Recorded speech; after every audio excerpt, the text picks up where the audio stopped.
You're listening to WZYE 95.9 FM. You are listening to WZYE 95.9 FM. The most influential name in Caribbean radio in the tri-state area.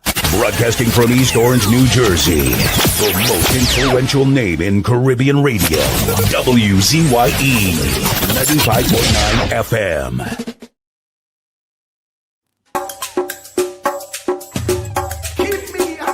Of thine eye, hide me under the shadow of thy wing. O Lord, my Savior. It's so hard to deal with personal struggle. So sad when you feel alone in your trouble. It's real hard when you want to talk to a brother. It's so bad because of how some look at you after. So Jesus, come and be while you fix it. Come and be while you fix it. Come and be while you fix it. Jesus, come and be. Come and be while you fix it. Come and be while you fix it. Come and be while you fix it. Jesus, come and be. Cover my head. Satan want me dead. Cover my back from human attack. So Jesus, come and be while you fix it. Come and be while you fix it, Jesus. Come and be while you fix it, Jesus. Come and be. People see you smile, but don't know the hurt that you're feeling. Even as God's child, at times your heart does be bleeding. Where can you go when you're really looking for healing? Who know how to flow when your soul needs some restoring? So Jesus, come and be while you fix it. Come and be while you fix it. Come and be while you fix it, Jesus. Come and be. Come and be while you fix it. Come and be while you fix it. Come and be while you fix it, Jesus. Come and be. Cover me home from evils unknown. Cover my feet so I'll never retreat. Oh Lord, come and be while you fix it. Come and be while you fix it. Come and be while you fix it, Jesus. Come and be. Do not categorize the blessing by colors. It is not the colors you need to watch. It is the character. Cover my brother. Cover my sister. Them who under pressure. Cover the preacher. Every church worker. The young believer. Cover the worship leader and intercessor. Every gospel minister. Cover. Jesus alone is the one who have the real answer. The one on the throne is the true and loving Father. He will hold your hand and keep you from going under. He will make you stand and let you know he's a fixer. Come and be while you fix it. Come and be while you fix it, Jesus. Come and be while you fix it, Jesus. Come and be. Come and be while you fix it. Come and be while you fix it. Come and be while you fix it, Jesus. Come and be. Cover my mind. You know the struggle sometimes. Cover my mouth that the wrong thing wouldn't come out. Oh Lord, come and be while you fix it. Come and be while you fix it. Come and be while you fix it, Jesus. Come and be. Cover the Christian in the midst of aggression with the power of your right hand. Jesus, cover them helpless children. Jesus, defend them. Send help from heaven. Jesus, cover all them radio stations that blessing the nation. Grant divine protection. Jesus, cover me.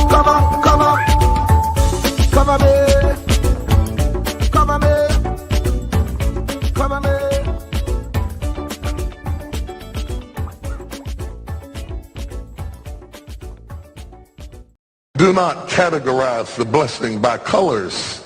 It is not the colors you need to watch. It is the character. Watch out for the character. I'm going to tell you that there are three basic types of people that you will interact with if you are a child of destiny. Can I share this with you? The first group are confidants. Confidants. You will have very few of them. Confidants are those people in your life who love you unconditionally.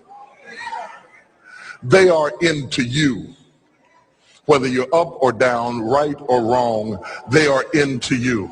They are in for the long haul. If you get in trouble, they get in trouble with you. They'll come see you in the jailhouse. They'll come get you out the crack house. They're confidants. You can open up and share anything with them. You'll never inherit your kingdom until you find your confidant. You can't be David till you find your Jonathan. Having a good confidant is the key that unlocks the kingdom, because you were raised outside the gate and God's going to cause you to reach over the wall. You got to have a confidant behind the wall who can mentor you for what God is going to do next in your life. The problem with most people is that everybody they run around with is under them. And so you are forever feeding people who can't feed you. And after years of feeding them, they begin to drain you. You got to have somebody who can feed you so you can feed somebody else. Oh, y'all don't hear what I'm saying. Am I talking to anybody in here? You need the confidant then. The confidant is those few people that come along in your life that are for you. They are with you. They are intimately intertwined in your life. They are there to make sure that you reach your destiny. They will confront you. They will get in your face. They will get in your business. They will tell you when you're wrong because they are confidants. If you have 2 or 3 of them in a lifetime, you are a blessed person. Without them, you'll never be who God called you to be. You need to find your confidant. Number 2, the other group are your constituents. They are not into you. They are into what you are for. They are for what you are for. They are your constituents. And as long as you are for what they are for, they will walk with you and work with you and labor with you, but never think that they are for you. They are for what you are for. And you have to know that, because if they meet somebody else that will further their agenda, they will leave you and hook up with them, because they were never for you. They were just for what you were for. They are your constituents. And throughout your life, if you're not careful, particularly if you're broken, you will mistake your constituents for your confidants. And you will think that they are for you when they are really not for you. They are just for what you are for. And by the time you get through falling in love with them, they will break your heart as they hook up with somebody else who is for what you are for, because it was never about you anyway. It was about the causes that you represent. They are for what you are for, but they are not for you. They are your constituents. Can I go deeper with this? The third group are your comrades. These people are not for you, nor are they for what you are for. It is just that they are against what you are against. And the comrades will make strange bedfellows. This will cause people to come together who are not for you, and they are not for what you are for, but they are against what you are against. And they will team up with you to help fight a greater enemy. But don't be confused by their associations. They will only be with you until the victory is accomplished. These people are like scaffolding. They come into your life to fulfill a purpose. And when the purpose is complete, the scaffolding is removed. But don't be upset when they are removed, because the building always remains when the scaffolding is removed. What I'm saying to you, my brothers and sisters, expect the constituents and the comrades to leave you and desert you after a while. Don't be upset when they don't react to your dream the way you expected them to, because they were never really with you in the first place. Be careful then men who you tell your dream to. Because if you tell your dream to your constituents, they will desert you and try to fulfill the dream without you. If you tell it to your comrades, they won't support it because they never were for what you were for anyway. If you find a few in your life with whom you are a blessed somebody, I can tell you how to identify people who are really for you. If they are really for you, they will weep with you when you weep, and they will rejoice when you rejoice. When you walk in a room and you tell their reaction, if they're not for you, shut your mouth and walk back out of the door. Oh, y'all don't hear what I'm saying to you. Oh, yeah, because when they are really connected to you, they will be happy for you when you share your dream. Find somebody, look them in the eye and say, are you happy for me? If you don't get the right reaction, don't tell them anything else. You need somebody who's really going to be happy for you. I don't want just anybody praying for me. I don't want none of them haters praying for me because you know you hate me and you don't want me to succeed. I want somebody praying for me who really wants me to be blessed, who wants me to be an overcomer, so you can put up your oil and stop speaking in tongues, because you know you never did speak to me anyway, and ain't no need in you coming up here in this hospital like you gonna pray some cancer up off of me. I'd rather have somebody who really loves me lay across the bed and rebuke the devil. And God is so faithful, he'll always give you somebody. Oh, if he ever sent anybody into your life to help you, you ought to just clap your hands and thank him for the people he sent. Don't worry about the people he took. You ought to praise him for the people he sent. Tell somebody, say, somebody help me. I didn't get here by myself. Somebody helped me to get here. Somebody taught me how to stand. Somebody got me behind the gate. Somebody taught me the protocol of the pilot. Somebody encouraged me when I felt like dropping out of school. Somebody helped me when my back was up against the wall. Somebody mentored me when I was going through a divorce. Somebody helped me when I was going through a crisis. God is so faithful that he will never leave himself without a witness. He will send somebody.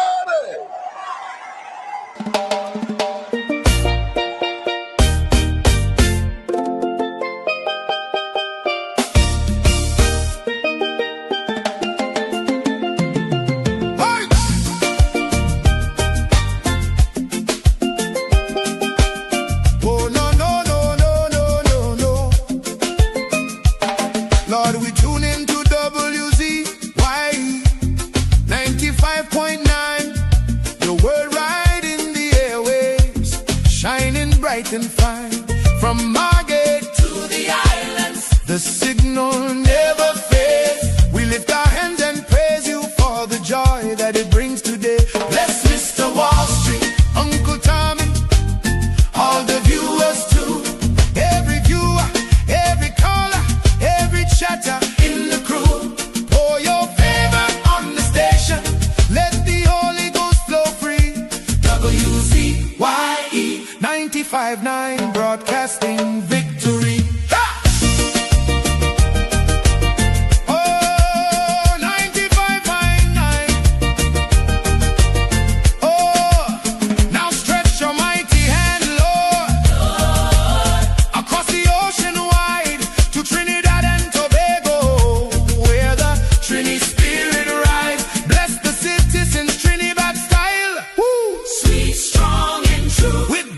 Fire in their hearts,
Bona. The body bona, the bona, the bona, the bona, the bona. Yellow chan can bona, the bona, the bona. Kamla the mountain, she nah move, she nah shake. Stand up for the people, make the economy wake. From the poor man table to the children's school bag, she bring back the money, she fly the Trini flag. Superpower Caribbean, watch it rise again. Kamla Prasad, Mrs. the Iron Lady Rain. Hey, Mountain Kamla, hey. Trinidad champion, she come from the struggle. No, the poor man feel pocket empty, light be lie, but she nah kneel. Open the door for the youth, them give them hope and chance. Build school, build road, give every pitney a dance. Them say economy dead, she say watch me now. Bring back the jobs, make the dollar run through. From Laventil to Cedros, from Tobago shore. She feeding the hungry, she open every door. Strong like a mountain, rain now wash she down. When the pressure bust, she still stand her ground. Strong like a mountain, rain now wash she down. When the pressure bust, she still stand her ground. Kamla the mountain, she nah move, she nah shake. Stand up for the people, make the economy wake. From the poor man table to the children's school bag, she bring back the money, she fly the Trini flag. Superpower Caribbean, watch it rise again. Kamla Prasad, Mrs. the Iron Lady Rain. Hey, Mountain Kamla, hey. Trinidad champion, champion, champion. Trinidad champion, champion. Trinidad champion, Trinidad. Them try back, she down, try shake, she foundation. But she stand like Everest, pure determination. Caring for the children, no more hungry belly cry. Books in them and future bright like blue sky. She willing fi fight, she willing fi bleed. For every Trini soul, every single need.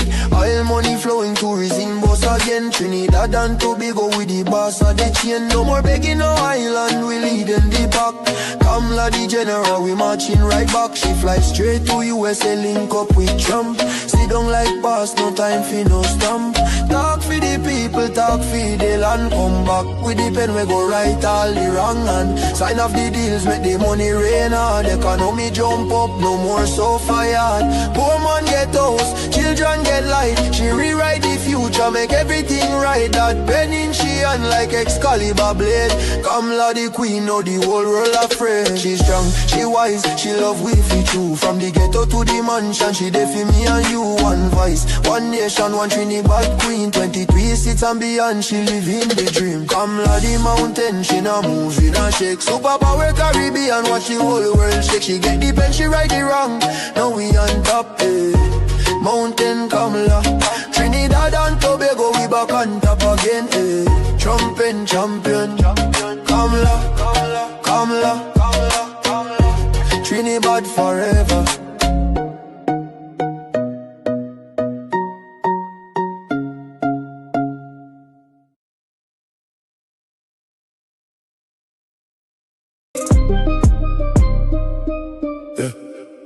P&M propaganda fire upon that. Mr. Wall Street, man with the facts. I was ready for the propaganda.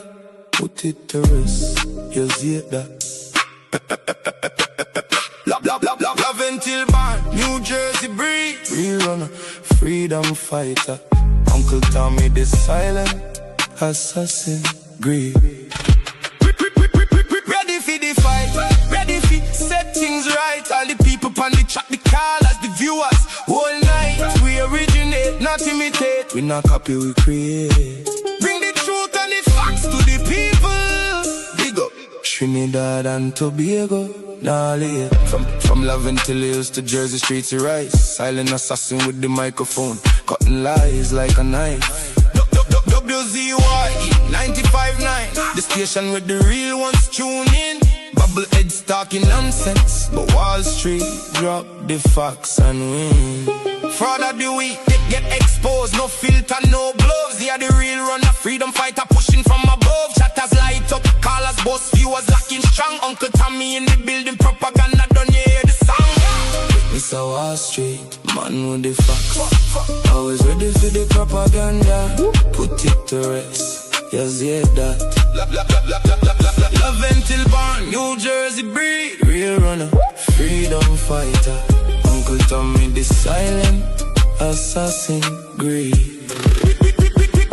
Ready for the fight, ready for set things right. All the people on the chat, the callers, the viewers, all night. We originate, not imitate. We not copy, we create. Bring the truth and the facts to the people. Big up Trinidad and Tobago. Yeah, nah. Them frauds attack, them bubble heads are shake.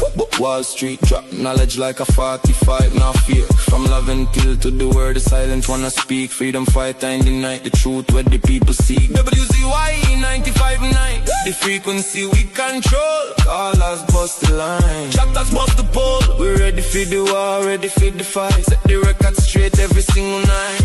Is it? We originate, not imitate. The silent assassin don't talk. Now the facts are regular. Big up every Trini, every Tobagonian, every listener on the wave. Uncle Tommy, Mr. Wall Street. Love until to Jersey we brave. Mr. Wall Street, what? Man with the facts.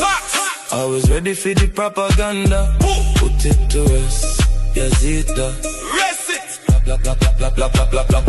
Love until born, New Jersey breathe. Yes. Real runner, freedom fighter, Uncle Tommy, the silent assassin breathe. Ready for the fight, ready for set things right. All the people on the chat, the callers, the viewers, all night. We originate, not imitate. We not copy, we create. Bring the truth and the facts to the people. Big up Trinidad and Tobago. Big up Trinidad and Tobago. And Tobago.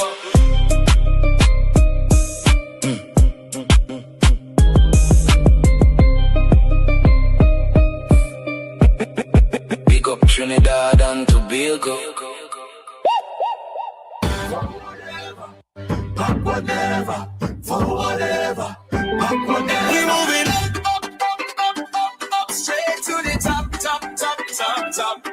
We moving up, straight to the top. Better days are coming. Better days are coming. Better days are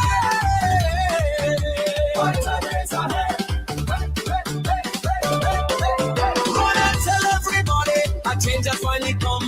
We fix it TNT. UNC is love. Run and tell everybody the work has just begun. We build it TNT.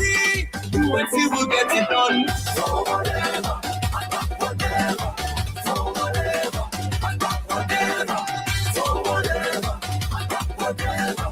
So whatever, and back whatever. Better days are coming. Better days are coming.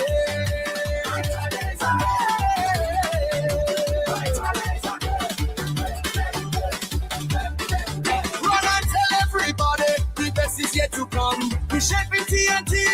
UNC is love. Run and tell everybody. Together we are one. We grow in TNT. UNC will get rid of it. Up, straight to the top. We moving up, straight to the top. Better days are coming. Better days are coming.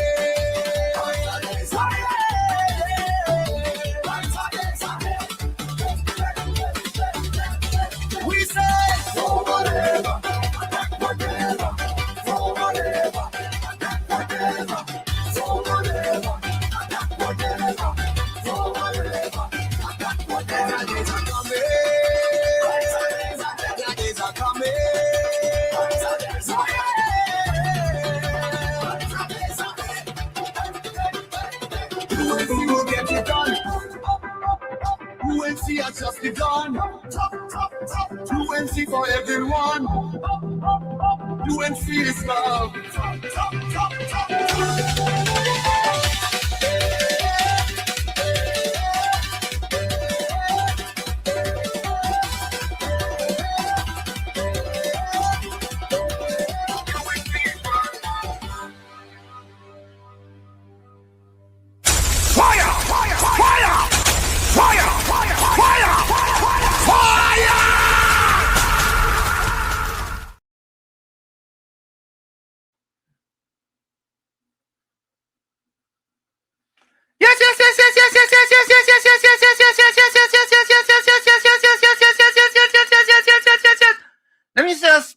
special happy Monday to all the WZYE 95.9 FM listeners. Of course, ladies and gentlemen, it's in the village with Uncle Tommy, Professor Walsheet, and you on WZYE 95.9 FM.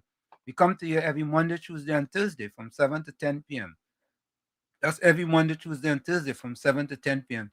Don't forget, folks, whenever you join us, share the live, WZYE 95.9 FM on Facebook. Subscribe, WZYE TV and YouTube. And you can reach us here at 973-868-1444. That's 973-868-1444 or 973-609-6509. That's 973-609-6509. And this is how we start the thing. Truer words were never spoken. The less you associate with some people, the more your life will improve. Anytime you tolerate mediocrity in others, it increases your mediocrity. An important attribute in successful people is their impatience with negative thinking and negative acting people. As you grow, your associates will change. Some of your friends will not want you to go on. They will want you to stay where they are. Friends that don't help you climb will want you to crawl. Your friends will stretch your vision or choke your dream. Those that don't increase you will eventually decrease you. Consider this. Never receive counsel from unproductive people. Never discuss your problems with someone incapable of contributing to the solution, because those who never succeed themselves are always first to tell you how. Not everyone has a right to speak into your life. You are certain to get the worst of the bargain when you exchange ideas with the wrong person. Don't follow anyone who's not going anywhere. With some people you spend an evening. With others, you invest it. Be careful where you stop to inquire for directions along the road of life. Wise is the person who fortifies his life with the right friendships. If you run with wolves, you will learn how to howl. But if you associate with eagles, you will learn how to soar to great heights. A mirror reflects a man's face, but what he is really like is shown by the kind of friends he chooses. The simple but true fact of life is that you become like those with whom you closely associate, for the good and the bad. Note, be not mistaken. This is applicable to family as well as friends. Yes, do love, appreciate, and be thankful for your family, for they will always be your family, no matter what. Just know that they are human first, and though they are family to you, they may be a friend to someone else and will fit somewhere in the criteria above. In prosperity, our friends know us. In adversity, we know our friends. Never make someone a priority when you are only an option for them. If you are going to achieve excellence in big things, you develop the habit in little matters. Excellence is not an exception. It is a prevailing attitude.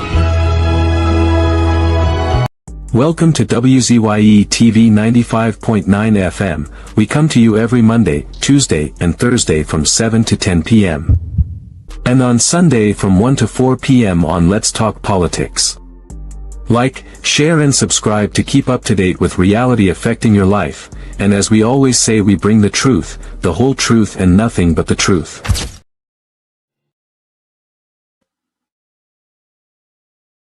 You're tuned to WZYE, the heartbeat of unfiltered truth. We're more than a station, we're a movement, grounded in facts, driven by integrity, committed to progress. We don't chase headlines, we create them. Decoding politics and current affairs to question power, not cozy up to it. From Laventille to Scarborough, whether you're in your living room or your commute, this is where perspectives collide, divides dissolve, and tomorrow's conversations start today. WZYE, we originate, not imitate. In the Village with Uncle Tommy and Professor Wall Street. Hey, this is Lady Gaga. Hey, it's Taylor Swift. You're live in the mix with the one and only Hey, this is Justin Timberlake, and this is In the Village. Yo, what's going on? This is Drizzy Drake. Hi, this is Rihanna. Hey, what's up? This is Ludacris. What's up, y'all? This is Nicki Minaj. You're rocking with the best. It's In the Village. In the Village with Uncle Tommy and Professor Wall Street. Ansam LeBon and Marshall Nesbitt solemnly swear to conduct this radio program in a true, fair, and balanced manner, ensuring that all perspectives are given equal consideration and that the information presented is objective and unbiased. We pledge to provide a platform where diverse voices can be heard, fostering open and constructive dialogue that serves the best interests of our audience and community.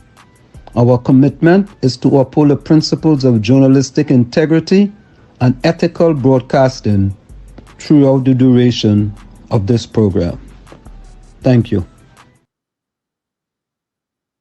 And of course, we are back with you. It's In the Village with Uncle Tommy, Professor Wall Street, and you on WZYE 95.9 FM. We come to you every Monday, Tuesday, and Thursday from 7 to 10 p.m. That's every Monday, Tuesday, and Thursday from 7 to 10 p.m. Don't forget, folks, whenever you join us, share the live. WZYE 95.9 FM on Facebook. Subscribe, like and share WZYE TV on YouTube.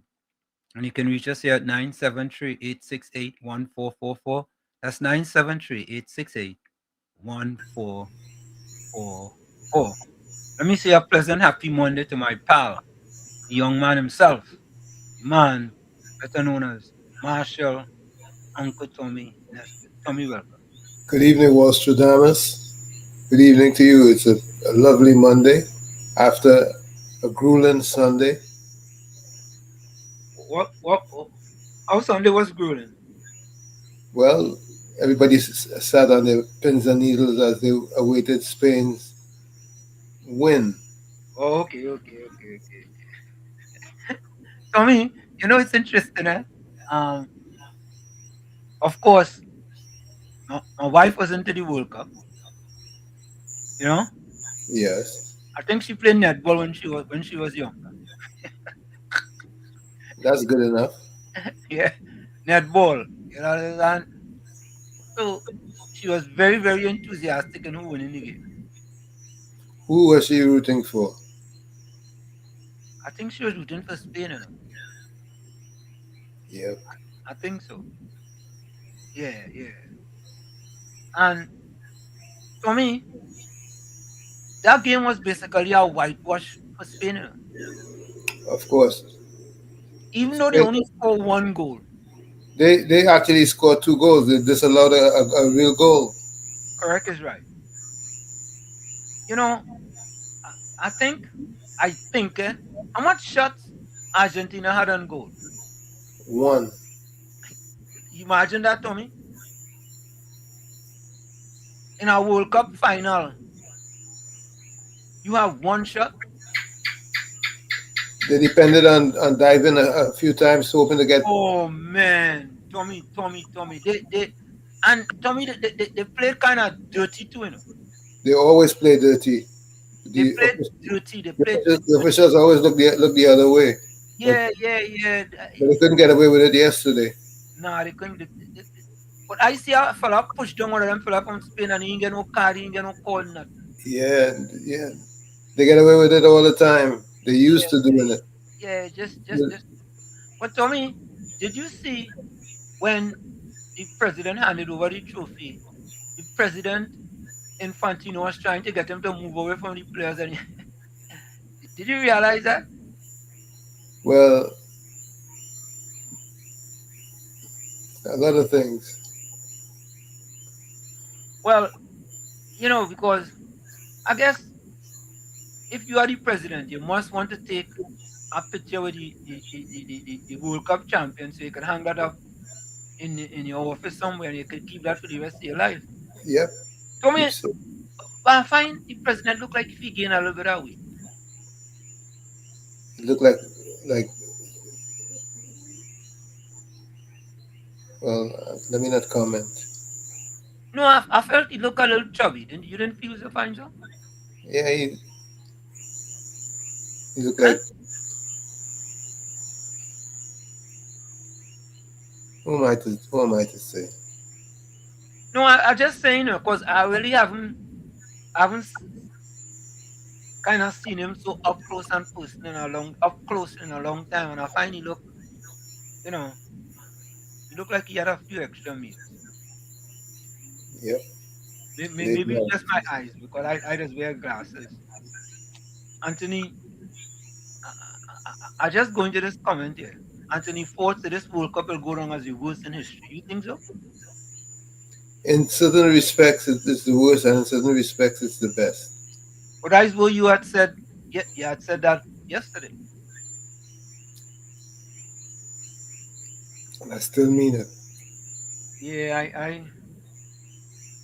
I don't know. I mean, to me, Spain sent a message to the Trinidad and Tobago Football Association in Trinidad and Tobago. Spain sent a message to them. You think they will get a message? Hardly likely. Okay, so think about it. I think the player who won Best Defender was a 19-year-old from Spain. Spain had a lot of youths. Spain had a lot of youth. And you know, them youths, Tommy, came through the academy. Spain, well, I mean, they have Barcelona and they have all these other teams. But they started to groom them fellas when they was 13, 14, 15. You understand? And the fella, Williams Jr., Williams Jr. was good. you see, he looked like a teenager too, right? Yeah, he's also a teen right now. About, let me see how many teenagers Spain team had. Oh.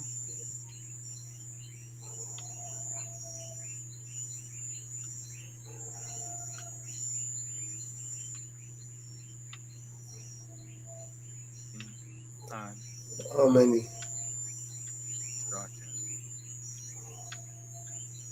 Yeah. Hold on, let me see something.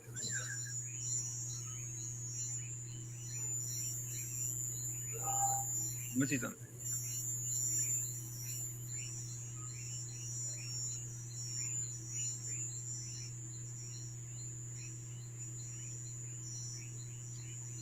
Okay, they say here, yeah, they had two starting teenagers, Yamal and Kubasi, in the World Cup semi-final and final match. Williams didn't start, you know. Oh, he didn't start. He came on. He was brought on. Oh, okay. After half time. Okay. Yeah. He good, boy. He real good. Yeah. Tell me, you're getting feedback? I'm hearing something. You something going like that? Yeah. That's one of the fans. Yeah, hearing like a buzzing sound. Yeah, that's one of the fans. Oh, okay. It's on top speed. All right. So, first in the chat was Uranus. Yep. Welcome to all members of the WZYE family. Blessings to all. Worship and Uncle Tommy, hope you both had a wonderful day today. Blessings to you both. Yeah, today was good. George Ramdeen, welcome. Anthony Ford says, good afternoon, Wall Street, Tommy, and all in the village. Good evening to you. Good afternoon to you. Hafiz Mohammed said, better days coming. Correct is right. Hey, Tommy, you know, I was running today, right? So I did 5 miles today, right? And when I'm running, or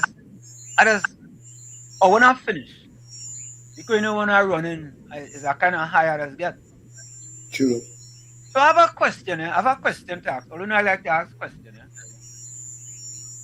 Tommy, did the PNM ever build plannings in Indian communities? Not that I know of. So, folks, I have a question. This is my question. Yes, yes. The Yes?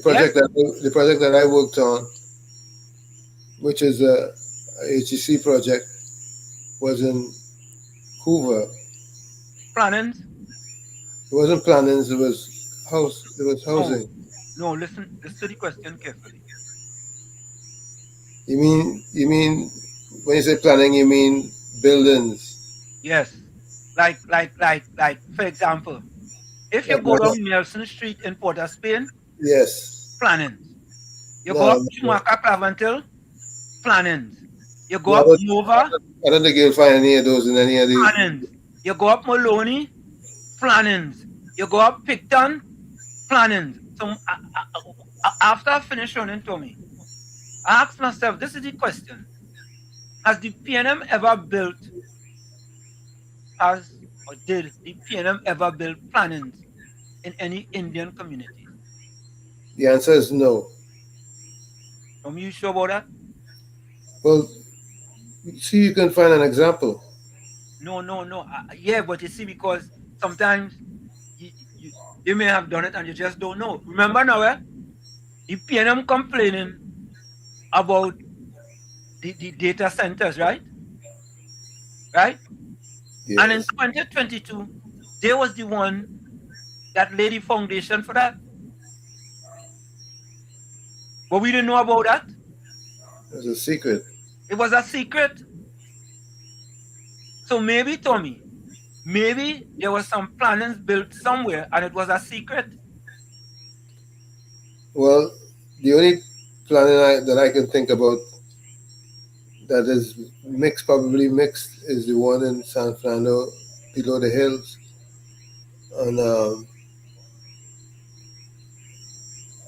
what's the name of that street? That's a diverse community. It's circular. Huh? Yeah, that's a diverse community.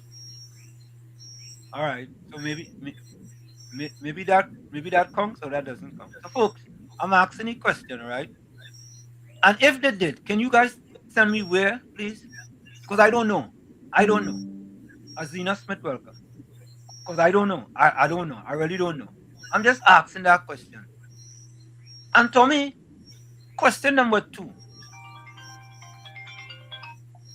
Mr. Florida, welcome. Mr. Tommy, good evening to all the good caller chatters and viewers. Happy to see everybody here on this Monday. Yeah, Circular Drive in Vistabella. Circular Drive in Vistabella? Yeah, there are 2 towers in it. Yeah. That's San Fernando proper. Yeah, San Fernando. So Vistabella, yeah, is multi. The towers are like towers. Yeah, I know. But whatever community is that? Well, that was always it's a mixed community, but that was always PNM. No, Mr. Florida, I want a predominantly Indian community. For example, when you go, but Mr. Ansem is Indian voting for PNM. No, but listen to me. If you go down Nelson Street and Port of Spain, you will see a set of planning predominantly black. You go up Schumacher Claventil, there's 4 plannings predominantly black. You go up Maloney, predominantly black. You go up Mova, predominantly black. You go up Picton, predominantly black. I want to know a community that is PNM of planning that's predominantly Indian. Yeah, it's like close to Puff and stuff. That bakery, I can't remember his Puff and stuff his name, but his majority living here is Indians. Okay, all right. So I didn't know that. And PNM so that was Manning. Okay, good. Yeah, so you see the difference in the difference between that plannings and the rest of the plannings. They do maintenance. They own it, so they do their own maintenance. Wait. Those are owned. People own it? Yep. Yeah. No, that don't count. Everybody I know who has a unit there is buying it. Yeah, no, Mr. Florida, that don't count. Let me clarify. Where the people are renting. Let me clarify. Where the people are renting. Well, yeah, it was rented first, and then what do you say? You pay monthly until you own it. Okay. All right. And that was built under the PNM. Yeah, money. But how come they didn't give other people that same opportunity? Because you know what? Yeah, because people in San Fernando don't accept everything. They just stand up for what they want. You see, in those plannings when you're talking about in East-West Corridor, they accept everything. Look at that video you played yesterday. In a year time, what she say, what the lady was saying, you know, and I don't want to disrespect you because she's a mother. But what she saying, oh, they ain't getting them nothing. So for 10 years, they ain't getting nothing. When you offer a year. And you see, that the attitude. Sorry, Mr. Tommy. Go ahead, go ahead. Yeah, and that's the attitude where they have. You see, Mr. Anselm, where I realize is from whom the two they want the government to take all the resources and spend it on them. They don't want to work for nothing. From whom to two. Because if you really check it out in the East West Corridor, Mr. Anselm, everything they want government interference, government. When we always tell them we love the government, then they do it for 10 years. And you see, there's a death, but Mr. Anselm, Mr. Tommy, everyone, the same prediction was correct. Argentina can't penetrate that defense. Yeah, correct is right. All right, guys, Yeah. look on it. Yeah. Anderson call back. Tommy, so that don't come, Tommy. What Mr. Project has talked, they get a red card. I get a red card. Yeah. I get disqualified. I want, and I'm clarifying it there, folks. I want where to put up plannings where people renting. I feel they have one. One I'm looking for, you know, Tommy. One. Let me continue with the chat. Folks, all you can make one, please. Kevin George, good night to you. Welcome. Hafiz Mohammed, good night. Anderson, welcome. Let me say a special hello to all the people on the beat them there. Come on. Mr. Wall Street, Uncle Tommy, good night, and to all the listeners. Good night, sir. Mr. Wall Street and Uncle Tommy, this thing is more class as villas. It's a more, what I should say, top of the class planning. You ain't call it a planning. You call those in Block 8 in John planning, Tumaka planning, Nelson Street planning. That you go here the plannings on Duncan Street. Yeah. Right? But these things now it's more like a villa, like the Aranguez Villa. Right. Right, these things are more villas now. Yep. You don't call them planning. I mean planning. Yeah, planning was something, planning and junior sex school was something implemented by the PNM. That was for Creole people. That was for the supporters. For poor black PNM supporters. Yeah, but I don't want to use the right thing, eh? The right, I don't want to use it in layman terms. Poor Layman black terms, they say, disadvantaged PNM bill for supporters. the end. They say PNM bill for the end people. But you can't say that. Anderson, it's poor black disadvantaged PNM supporters. Yeah, I know. Yeah, I live in the planning. School too. I live in the planning. When Eric Williams come, don't beat them. I always got it like history. We small them time and moving people from Shantytown. And then time the Germans build houses and they beat them. A PNM man called Seret. They go there see slowly. Watch out. What are sleeping? Me glad that happened to him, eh? But you see, when you're wicked, we used to go for donation a long time. And my father don't like this. And we cannot take nothing home. We just talk about that. Yes, this. I tell me about topic we speak about that. And Mr. Seret used to make sure and teach them out of the donation they carry you. My father don't like this. And he don't like no boys getting like girls. Don't like, you know. We never see my father and mother kiss yet. We never see mommy and daddy kiss yet. And he always say the best show is Sesame Street. The man always like it to pick up your book and them thing. So I saying this when Eric Williams came on the meet that the ones that believe at Billy houses and he take her to see them and thing. Mr. Seret said that's too big. Cut it in half. So right now people are living in apartments in Beaton, you know, houses that you can walk around. Right, so they cut it in half. So if you cut it too hard, the person next how could you? If you cook in a labas, you cook be some meat from the labas in a minute. But plenty of in days go my cook meat from the labas, so stay with about 10 minutes. But we didn't go up in that. If I don't know, he said, go and get you money, but he said, make some mother go stand one market. Buy fresh meat, fresh fish, king fish. But I say, let's say this. Planning different from them things. Them things are called villas. Yeah, the planning is with Whoopi and I make for 4 black people. You know, everybody live even toilet leaking at the top. There are problems in the bottom. Only have it in some of the villas too. So watch it look on and listen. Thank you. You see, Tommy? Them, what Mr. Florida talking about is in the villas category. Planning is in poor black disadvantaged PNM supporters resident. And it's the most dilapidated. Look, watch Philip, the minister of housing. Look, Maloney, look at that place. And then Camille Regis Robinson want to come out and talk. That's she constituency. Who constituency you think the buildings up in Chumakak? Who died? Corinne, Marcel, and Phil Geraldine. Look, the buildings up in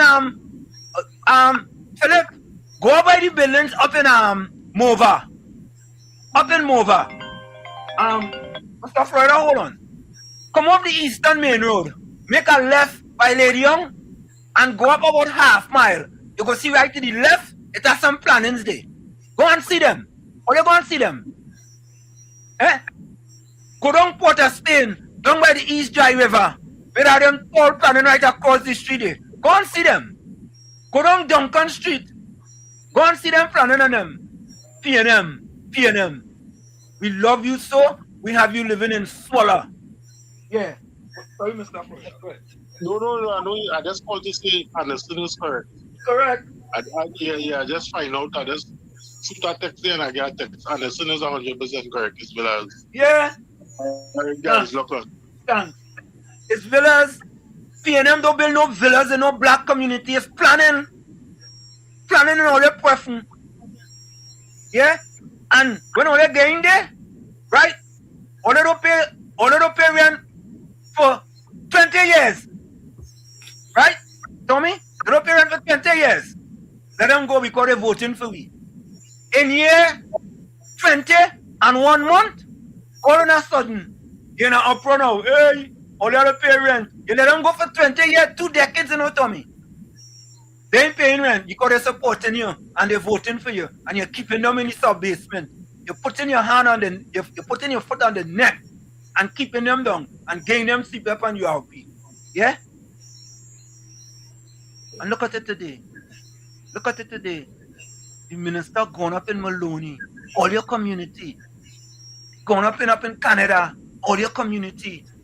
And when I used to tell all you, when I used to say, Tommy, that them poor black disadvantaged PNM supporters that suffer peacefully. Hey, Wall Street, always talking about black people suffering. You always want to talk about black people suffering. Tommy, you know, Tommy, it is sad that I have to be proven correct so many times, Tommy. It's sad. It is sad. But folks, stay and stay. We're going to go for a quick break, 1 hour in the book. It's in the village. Uncle Tommy, Professor Walsh, and you. We got a lot more coming up for you. And we have to show you where a certain person is and what that person has to say. We'll be right back. Stay and stay. Don't go nowhere. You're listening to WZYE 95.9 FM. You are listening to WZYE 95.9 FM, the most influential name in Caribbean radio in the tri-state area. Broadcasting from East Orange, New Jersey, the most influential name in Caribbean radio, WZYE 95.9 FM. You're tuned to WZYE, the heartbeat of unfiltered truth. We're more than a station, we're a movement, grounded in facts, driven by integrity, committed to progress. We don't chase headlines, we create them. Decoding politics and current affairs to question power, not cozy up to it. From Laventille to Scarborough, whether you're in your living room or your commute, this is where perspectives collide, divides dissolve, and tomorrow's conversations start today. WZYE, we originate, not imitate. In the Village with Uncle Tommy and Professor Wall Street. Hey, this is Lady Gaga. Hey, it's Taylor Swift. You're live in the mix with the one and only. Hey, this is Justin Timberlake, and this is In the Village. Yo, what's going on? This is Jersey Hi, this is Rihanna. Hey, what's up? This is Ludacris. What's up, y'all? This is Nicki Minaj. You're rocking with the best. It's In the Village. In the Village with Uncle Tommy and Professor Wall Street. I just want all you to know one thing. When it comes to certain politicians, I don't care for them. Penny, I don't care for she. Come, I don't care for he. Dolly, I don't care for she. Stewarty, I don't care for he. For 9 long years they sit in the chairs. Country get bruised and nobody care. Crime run wild, money gone astray. Now they in opposition, everybody have something to say. They talking solution morning, noon and night. But when they had power, nothing wasn't right. Economy sinking, people living in fear. Now all of a sudden everybody's an engineer. Penny talking like she have the plan. But where that plan was when Rolly was the man. Marvin, I don't care for he. Scotland, I don't care for he. Regis, I don't care for she. I don't care for them. Manning shouting from the back of the line, explaining today what he forget in 9. Marvin talking safety, crime and control. But when he was there, crime take a toll. They posting videos, plenty long speech explaining now what they couldn't reach. They hoping people memory short, but suffering though erase so fast. They had the chance, they had the rain, and leave the country in social pain. Marvin, I don't care for he. Kareem, I don't care for he. Hans, I don't care for he. The opposition, I don't care for them.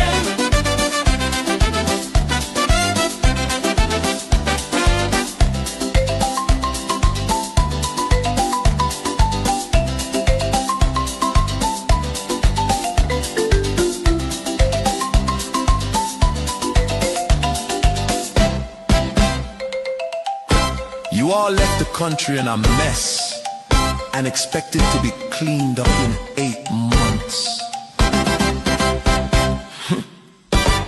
Delusional. I don't care for she. Come.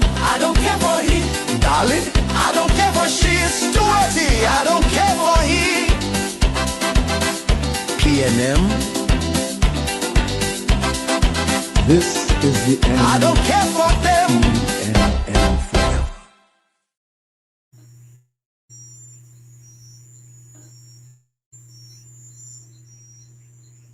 That the PNM has found itself in, as the gentleman would have said rightly.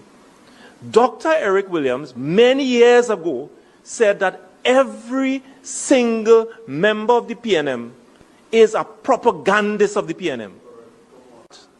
And one of the first things I will do as your new chairman is to ensure that the propagandists of the PNM must be deployed on every nook and every cranny of this country, and we will chase them away on social media, and that the gospel of the PNM must be known to every single citizen of this country. Remember to take the gospel of the PNM and to spread it in your homes, your villages, in your offices, and throughout the length and breadth of Trinidad and Tobago. This PNM tell a dead thing can't work because I will dead.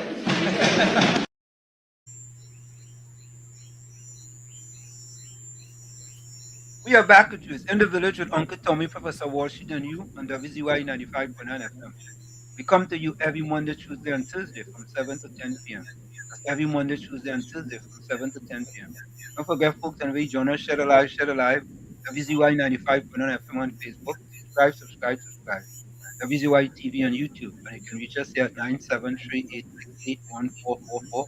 That's 973-868-1444.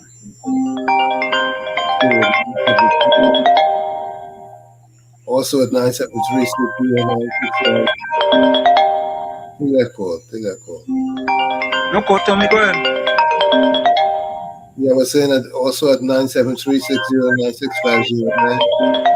973-609-6509. Don't forget that we thank you. Anderson, welcome. So we should not get to me very quick again. Before I make a take a contribution sometime later on. If you look at St. Paul Street, that built two in St. Paul Street, right? Yeah. Right, they're like a kind of skyscraper. Now where they put the where the old juice factory. I see they're trying to build something similar. TGC. Now most we have to no. On the main road, yeah. Like Citrus Growers Association. Right. Them fellas and them Muslim and them up on the hill in 10 days so they take so much money from the people. And when the Bombay fella was alive, he come and die now, the people they move the whole factory. Same thing happening in Sedat, second Sedat, that first Sedat and second Sedat. Second Sedat was called Bojawa. Right? They started tax the owners of the rubber shop company. That's at waste disposal. Well, they take up the company and they move it. There's too much taxing going on from them gunmen down there. But nevertheless, the fellas of them compared to the planning them, when they go by the fellas them now you can take an elevator. One and say bullshit elevator. The planning now compared to the planning have no elevator. And understand fire escape. The fellas of them have fire escape. Yeah, proper fire escape. Yeah, planning one no fire escape. Them now have some kind of little thing there. I don't know, you try to pop and all from the they can fall down. And everybody with the planning now, everybody had to go upstairs to wash and hang up clothes. Until they start something there, the little space they just walk through. So look on and listening. Yeah, man. Right. And in planning, Tommy, water does go every day. Yep. Every single day water does go. Every day. Well, let me say this. I don't know if it's the same thing. But back in the time, every day water used to go in the planet. You start to save buckets, Tommy. Right? And when you go in the toilet, you either put it in the tank or you just throw it straight in the hole to flush. Wow. You never experienced that, Tommy? No. And we experienced that up in Chumaka, Clavante. Let me tell all you again. All you think the PNM evil and wicked in truth? All you think so? In the planning, there what used to happen. When water gone, we used to say water gone. There's no water gone, you know. We had enough water. You have to full up buckets. Or you go by the pipe, you full up bucket, you put it there, and you have a choice. In order to save water, Tommy, if you put the bucket in the tank will use the whole set of water. So you know what you do, Tommy? You take the bucket and you throw it directly in the hole. And when you see everything go wrong, you stop. So you could save some water. How much have you experienced that? Like the PNM. I experienced that in Chumaka, Clavante. Will you think it's easy? It's easy, you know. Sharon Beaky, welcome. Good night, Walsh, Uncle Tommy, and everyone on the line. Rambio Baijo says, Professor, none never built.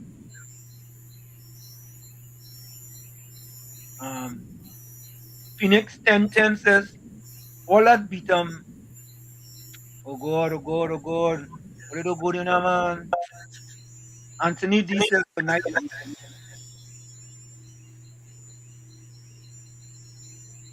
what? God, He help us, help who look to Him for help, not the government. And He bless us so that our children were able to get tea still. To me, anyway, anyway, let me pass that. Let me just pass by that.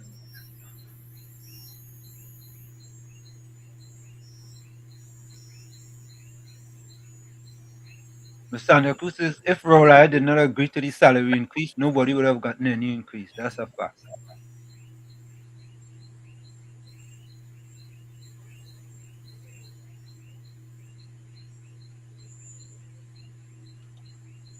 Okay. So, folks, I asked the question.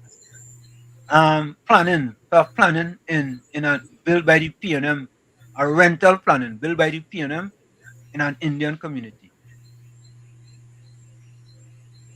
Answer is none. I'm going through the chat to see.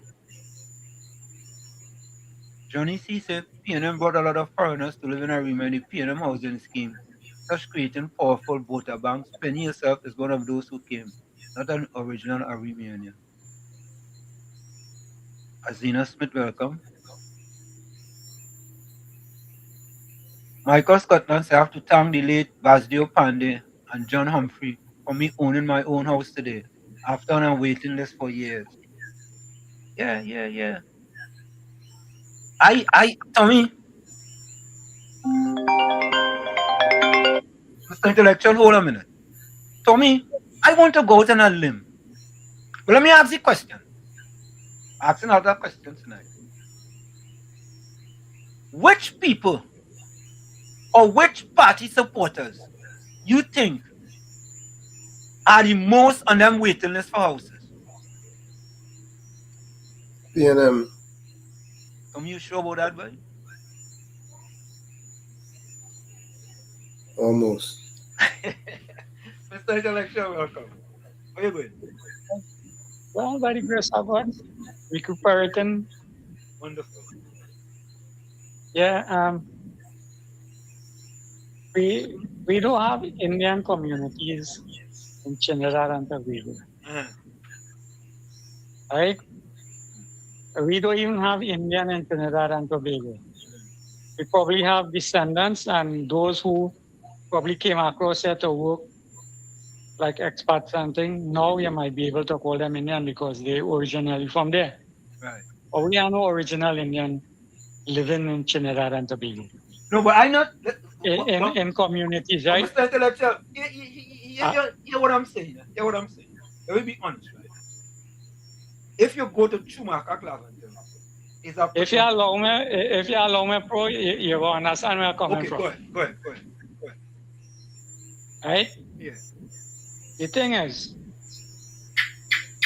in those communities that were developed and saturated by descendants of Indian from India, right?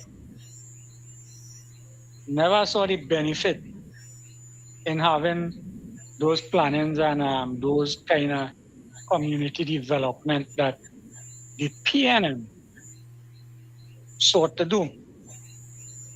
And if it do happen in an area and might be saturated with those descendants, right? It was never for them. It was always to introduce people from the outside into their communities so that they could spread the gospel of the PNM. To ensure that the propaganda works. Right? I have taken a serious look at Trinidad and Tobago. And if you notice that in each community, right, where Afrocentric people entered in, the Indian-dominated community, they never really adhere to their own culture. They always gravitated to the Indian community culture. I think if you ever take a look at the background, but most of the people on them would understand the gravitation to the Indian community, the things that Hindus and Muslims and them do, and you would find them more akin to that kind of culture than their own culture. Tell me if that is what you have noticed in your years looking at each individual communities. And if I am wrong, I subject to correction. Yeah. This is what I see. This is what I see, right, Mr. Intellectual? I see in the Afro-based community, right, is more of a, we don't mind living in planning and renting and paying $25 or $100 a month for the rest of our life. Right? We don't mind doing that. We don't mind the government putting up planning and we renting for the rest of our life. However, the other communities tell themselves, you know what, boy? I go build a little shack, and then that little shack become a 2-bedroom. I go add on a room here. I go add on a room here. Before long, they have a big house. A house. Them thinking about house. Them not thinking about apartments and planning. And to me, that seemed to be big deal because I grew up in a planning, and most of the people have 4 plannings up there. 65 families in them planning. And you know what? Very rarely do you get somebody from that planning moving out to go and buy a house. Well, again, Professor, you don't understand the culturalization of the people, right? They lose their own personal culture, right? The Africanness, right? If you watch our African society lives and our Indian society lives, it's much different, you know. No, right? no, I disagree with that. There's a difference. No, I'm not talking about in Trinidad, you know. Oh, outside of Trinidad. Outside of Trinidad, in Africa, what's the structure of the society in Africa? Okay. What's the structure of the societies in India, right? Okay. And you will see these similarities in it, right? Yes. But when you come to Trinidad, yes, different story. The African descendants and them have lost their culturalization to the African society, right? Yes. Because why? They were culturalized in a different kind of way to believe that what they are getting is more than ruby and gold, silver and diamond. You understand? So that's what they gravitate to, because that's the only thing they know. If they were exposed to something else, you don't think they're going to be able to gravitate to that? But you have been showing a certain document, a little piece of document where they did an experiment, right? Every monkey. Right. Yeah. And you see what happened. Yeah. Culturalization is like that. You hold our society into a mold and make them believe that this is what it is that they can accept. That is the only thing that they must do. That's the only thing they must accept. Let me take this next call. Yeah, no problem. Have a blessed one. Thank you, man. Yes. So, Preston, welcome. So, Preston. Good night, Professor, and Uncle Tommy, and all the listeners on the live. Good night. And Professor, yes, I would like to acknowledge in Jesus' name my good friends on them, like Patricia the Weed, Gordon Dragon Gangarchana, and my friend Roderick, and Red Fox, the Red Never See, and the Steve and Lee, and many others who would like to join the team. Have a good night in Jesus' name. We love what our next week again.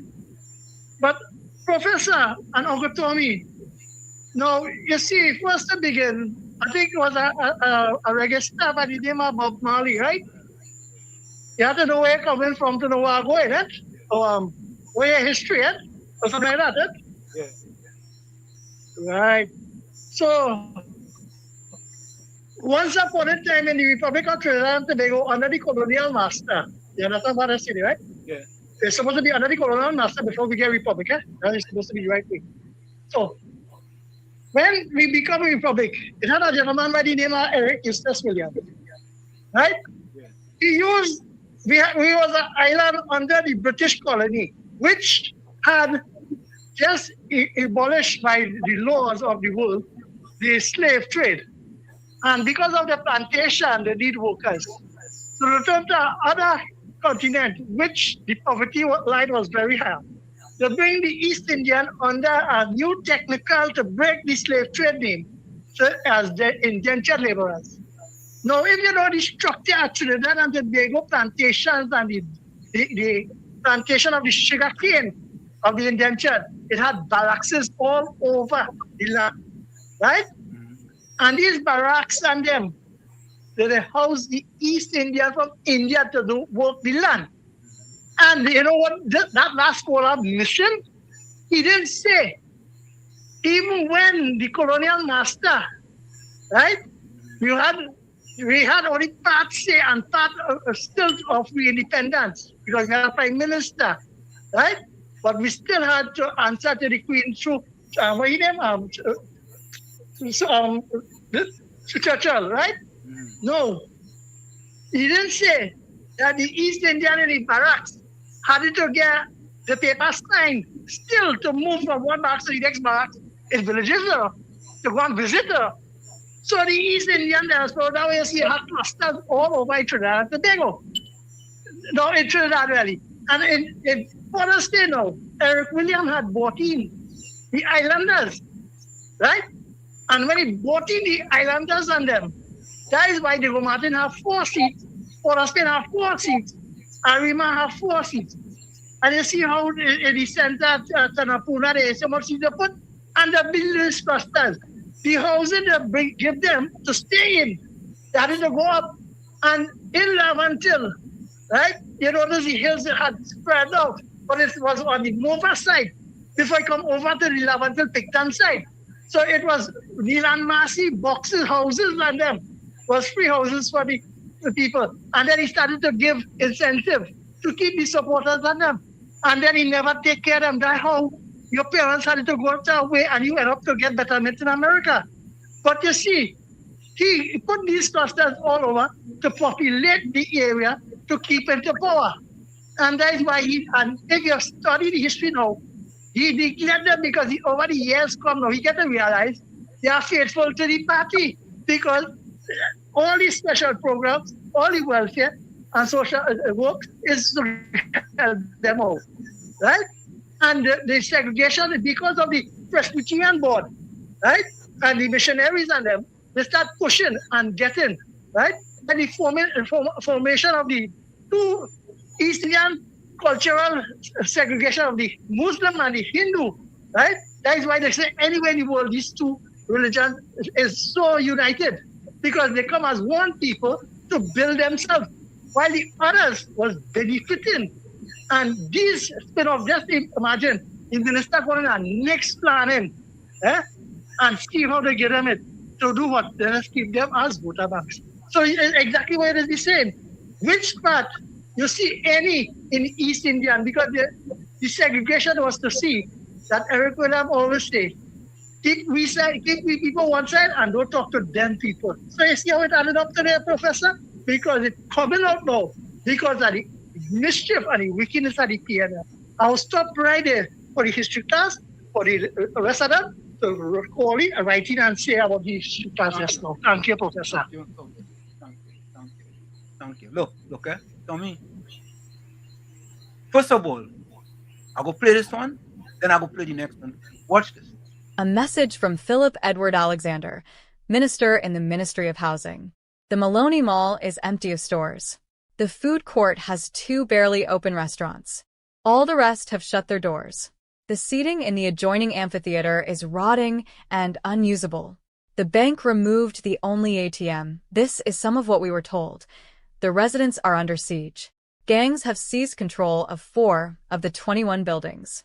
Gangs controlled the cleaning and contract corruption linked to PNM ministers dictated grass cutting and garbage removal.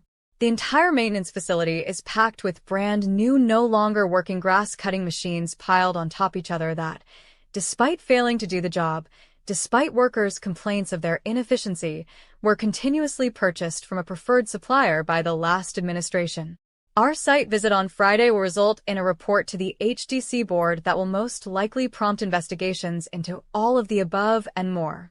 Camille Robinson Regis, as Member of Parliament, instead of playing the social media blame game, will have a chance to account for the failure of an entire community on her watch and the cost to taxpayers for all of it.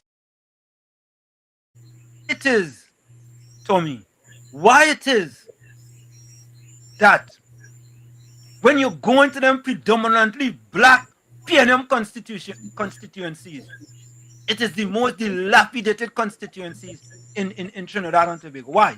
Why is that? They do no maintenance on it. Tommy, I looking for a better answer than that. That's the best you could do, Tommy? Well, they don't care. Let me play this again. After you're done watching this, you will start to question your entire life. So this bizarre experiment exposed something very wild about human behavior. Scientists put 5 monkeys in a room. In the middle of the room, a ladder. And at the top of the ladder, bananas. Every time one of the monkeys tried climbing the ladder to grab the bananas, the scientists sprayed all of them with freezing cold water. So naturally, after a while, the monkeys learned. Touch the ladder, everybody suffers. So they stopped trying. But then the scientists did something really weird. They removed one monkey and replaced it with a brand new one. Now, obviously, the new monkey sees bananas and thinks, jackpot! So it runs for the ladder. But before it can even reach the bananas, the other monkeys start to pull it back down. Eventually, the new monkey learns, don't touch the ladder, even though it never got sprayed with cold water. Then they replaced another monkey until eventually none of the original monkeys were left, meaning none of the monkeys in that room had ever actually experienced the punishment, and yet none of them would touch the ladder. Why? Because that's just how things were done. Sound familiar? Because a lot of people are living by rules right now that they never question. Limits that they have accepted, not because they're true, but because nobody ever asked why. Where are you staying limited right now and never stop to question? And that is the same with the planning on them, Tommy. Yep. All 9-10 years, there wasn't boisterous about the condition. The fellow went to minister, come in my apartment to see it. Why you didn't go to the former minister of housing and bring she and show she her apartment? Why? And people just get upset when we play that, you know, Tommy. Hey, you calling people a monkey. Nobody calling nobody no monkey. It's an experiment. A demonstration. A demonstration. And you see, one monkey gets sprayed, no? One. You only spray one, no, Tommy. You know what it's like, Tommy? Take away a CPAP work from one person. And next thing that then people say, "What you all you mad?" They having a protest. They let me go, you know, because they take with that person walk by. All you mad? Complain. You're complaining about the thing. They ain't gonna fix your place. You mad? Boy, you didn't see Sheila over there. They ain't fix Sheila place, you know. Nah. A thought experiment. And that's how the PNM industry is supporters. And you know, to make it worse, watch this, Tommy. Penny Week Beckers in the diaspora. Tommy, where was she during COVID-19 for exile and stranded citizens in the diaspora? You know where she was? And again, she proclamation, all kind of thing, you know? And all I could talk about that. You see the PNM and the diaspora? And that lady that you see in pink? I could talk about that. Them only care about you in the diaspora when they're in opposition. When they're in opposition, the diaspora, this and the diaspora. We care about the diaspora. There is so many people living in the diaspora. Many Trinidadians living in the diaspora. Yeah. What about before? When Ole was in power, what about them? Them wasn't still in the diaspora? Listen to she. Listen. And this is from her Facebook page, yeah, folks? It was a profound privilege to join distinguished leaders at the Caribbean Diaspora United, CDU, Unity Breakfast in New York, where I addressed the continued contributions of the Trinidad and Tobago and wider Caribbean diaspora, as well as the vital role the United States plays in supporting this important partnership. The United States is home to a vibrant Caribbean community whose influence is felt across business, education, healthcare, technology, culture, public service, and community development. Through investment, innovation, advocacy, knowledge sharing, and remittances, our citizens abroad continue to strengthen families, build communities, and advance national and regional development. As Trinidad and Tobago and the wider Caribbean confront the growing effects of climate change and the increasing threat of hurricanes, flooding, and other natural disasters, the knowledge, resources, and global networks of our diaspora are more important than ever. Their continued involvement can strengthen disaster preparedness, support recovery efforts, encourage sustainable investment, and help our nations build more resilient communities. I was honored to share the platform with New York State Senator Celia Bino, New York City Public Advocate Jermaine D. Williams, and world-renowned mathematician Dr. Terrence Blackman, who is ranked number 40 in the world. Their leadership, service, and contributions continue to inspire and uplift communities throughout the Caribbean and across the diaspora. I was also deeply humbled to receive a proclamation from New York State Senator Celia Bino in recognition of my work and contributions. I accept this honor. Tommy. Yes, sir. What they're giving away proclamation now? You just get that away. You just get for your work. Where were you? Where was she doing the? Huh? It's a horse and pony show. Where, Tommy? I said it's a horse and pony. I understand that. Where was she doing the COVID-19, Tommy? She was up here. She was in Trinidad. Where she was? Where was she? That wasn't the diaspora though. She was them missing. People were stranded. Huh? MIA. I don't know. Them really think people stupid, you know. Them people think people dotish, boy. Really and truly, boy. With profound gratitude and as a renewed call to continue serving, advocating, and working toward the advancement of all citizens of Trinidad and Tobago, the wider Caribbean, and our diaspora. This recognition belongs not only to me, but also to the many dedicated individuals and communities whose courage, sacrifices, and service continue to move our people forward. The Caribbean diaspora is not separate from us. It is an essential part of who we are. Wherever our citizens live, they remain connected to our national and regional story. Their accomplishments are our accomplishments. Their concerns must remain our concerns, and their voices must have a meaningful place in shaping our shared future. As people committed to the advancement of our nation and region, we share a responsibility to listen, unite, and create opportunities for every citizen, both at home and abroad.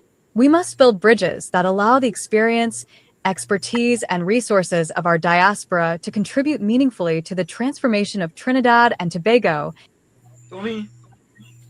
Tommy, seriously, man. Seriously. Yep. You know, Penny Big Becker should be ashamed of herself making that statement.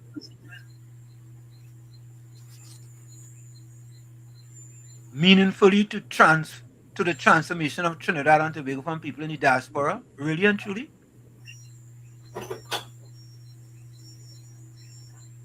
What happened in the past 10 years under the PNM? Please.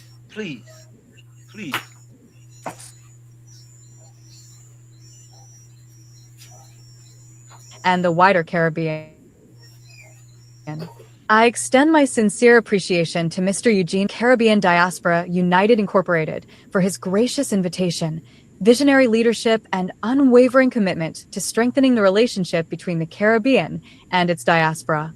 Together, Trinidad and Tobago, the wider Caribbean, our diaspora, and our partners in the United States can build stronger relationships that improve lives, strengthen resilience, and create greater opportunities for generations to come.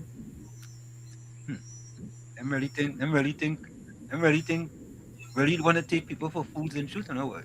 I have to tell you the truth. Yeah. And Tommy, the AG office new owner claim was false since 2016. Yep. And Can you imagine that? they play the game. So PNM was playing a game. Yep. With the longest rope up and them. Let me take this call. Financial guru right here. Yeah, good afternoon. Good evening, Professor. Professor, I just always make this mistake. I know you're going to blow me up. Let me just turn down this. Good evening, Professor. Let me just turn this down. Professor, good evening. I know you're changing to the topic here, but you know what I raised yesterday, and I've been hearing it all on the radios today, you know. It's very sad, you know, and I sent you another video with with Minister Alexander. And one of the things that, you know, having, as I said, you know, we've been down this road before with regards to maintenance. And I didn't say good night to Professor Uncle Tommy. I'm sorry, Uncle Tommy, good night, and everyone. No worries, no worries. You know, you look at the current situation, and I'll get right to it. The current situation with the HDC, former NHA, and I listened to Southwestern talk about, you know, the history, why people have not complained. And you have to understand, a lot of people who came into Trinidad and Tobago under the Eric Williams PNM regime administration, a lot of us, like at least my father, came from Guyana. And I know there are a lot of people who came from different parts of, you know, the Eastern Caribbean, and they were populated in these areas. And thus you had a voter bank. And I talked about Marlene McDonald, deceased Marlene McDonald, who was actually a minister of housing, talking about doing a voter registry when they were handing out houses. But what I want to get to particularly is we have a 69 to 70 something billion dollar deficit created invariably by the Keith Rowley administration and Carl Mimbert, who ironically was complaining about the current deficit and the fact that the government of Trinidad and Tobago is borrowing. But let me get to the point. The past HDC allowed arrears to run up in all these areas of $151 million. You talked about Mr. Alexander, and I listened today on the radio about the 4 malls in those areas that the net revenue is about 1 million, but the net operating expenses is 10 million. So we have a net operating loss of $9 million. We cannot sustain that. Mr. Feroz cannot sustain that. Mr. David Lee cannot sustain that as the Minister of Housing. So what are the things that possibly could be done? Because you have to understand why it is in all these places like Maloney, up in Laventille and Canada, all these places, why it is the HDC could not at some point in time allocate enough money to do maintenance. You look at NYSHA, that's the New York Housing Authority. The New York Housing Authority, at least they had put aside money for maintenance and simple things like painting and proper maintenance of the grass and the infrastructure. Those are things that have to be done, and they were not done. So what am I saying should possibly be done? The government does not have the money. And that lady is talking about 3 ministers doing nothing. The government has to look at engaging the private sector. We have to look at that seriously. Why? Trying to put force something into a barrel that has no more space is untenable. So, for example, at the 4 malls, I would humbly ask the ministers to look into getting private sector involvement. Reshape the malls, maintain the mall, let them spin it, into a new entity. You can bring in different companies, you can bring in supermarkets, doctors' offices, you name it. And people would go there rather than having to go further. So that's one instance. With regards to freeing up the cash flow, because you see, what a lot of PNM people who live in these areas, they suffered, like according to what you were saying with Malcolm X, they suffered in silence. Now they are, unfortunately, talking out, but they want relief. So how do you get relief? Again, that $151 million in arrest, Professor Wall Street, if the HDC is having difficulty, I would say start contracting out those services so people can at least pay their arrears, work out a proper structure, because sometimes the private sector can do it better than public services. Now, a lot of people will say that's controversial, financial guru, but if you need to collect the money, you need to collect the money. The last thing I want to point out with is that here in New York, what they are starting to do with the NYCHA, as I said, is the New York Housing Authority. They work with the federal government because it's state by state. And what they have started to do is they realize they have all these disparate houses all over New York State. And it's very hard to maintain. They have cash flow issues, they have budget issues, they have debt financing issues. And what they have started to do is, in some instances, capitalize it by going again to the private sector and letting them get control of some of these buildings. You can't say all because that will be controversial, but at least sell some of the apartment market rate.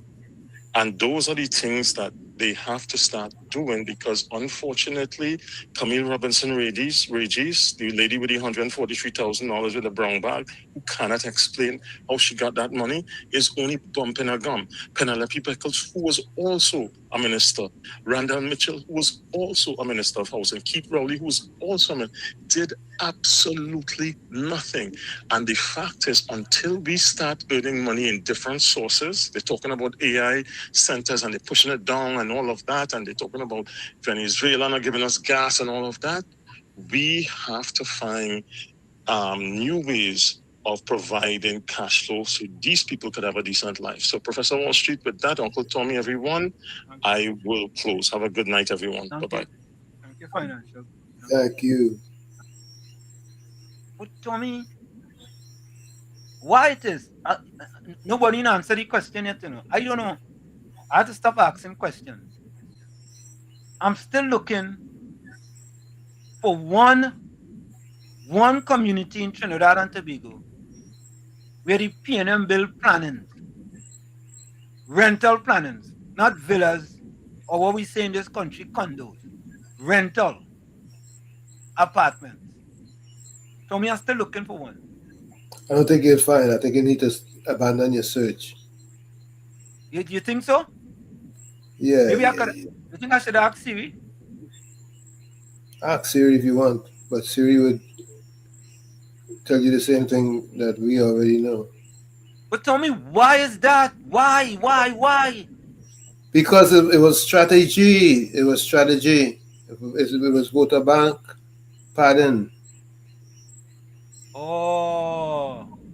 So the more planning you put up in there, you take your people and you put them there and you let them rent for cheap and you just keep them there and they go keep voting for you over and over. Correct.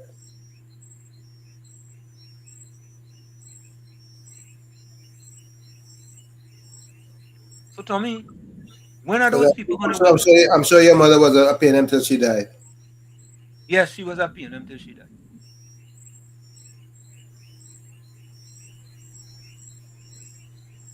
So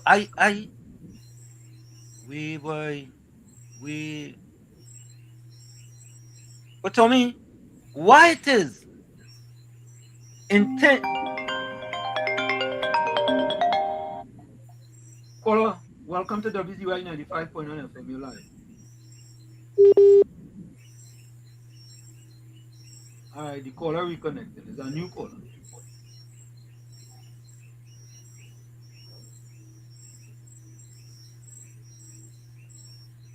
All right, Tommy. It's a new caller. All right, call back. Tommy? You were asking a question. Yeah. Why? Why it is, Tommy, that it's only us who look like us are put in those positions, Tommy, by the party that most of people that look like us voted for them in power? What the party presented seemed like a solution. Seemed like a solution. Seemed like a solution. Yep. But as far So, as your mother was concerned, she was being helped. so Just School said planning was voter based, voter pardon. That's what it was. Absolutely. But Tommy, at least if you put us there, at least you could upkeep upkeep the buildings themselves and paint them once every 5 years. You know what I That mean? was that was a non-issue. Just getting the numbers was the main issue. So the main issue is just to pack them in there like sardines. That's right. Pile them in. Way boy. Way boy. Why? And we just allow that to happen. The same thing happened in San Fernando with the plannings in Pleasantville.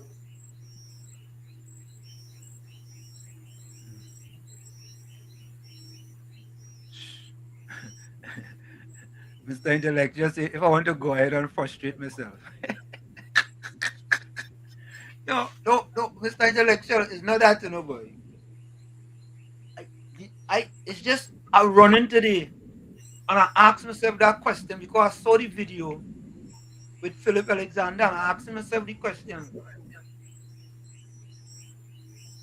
why most of the plannings in Trinidad and Tobago is in predominantly black communities?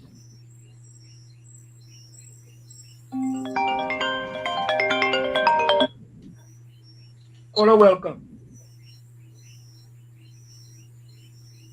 All right, I'm gonna call. So, folks,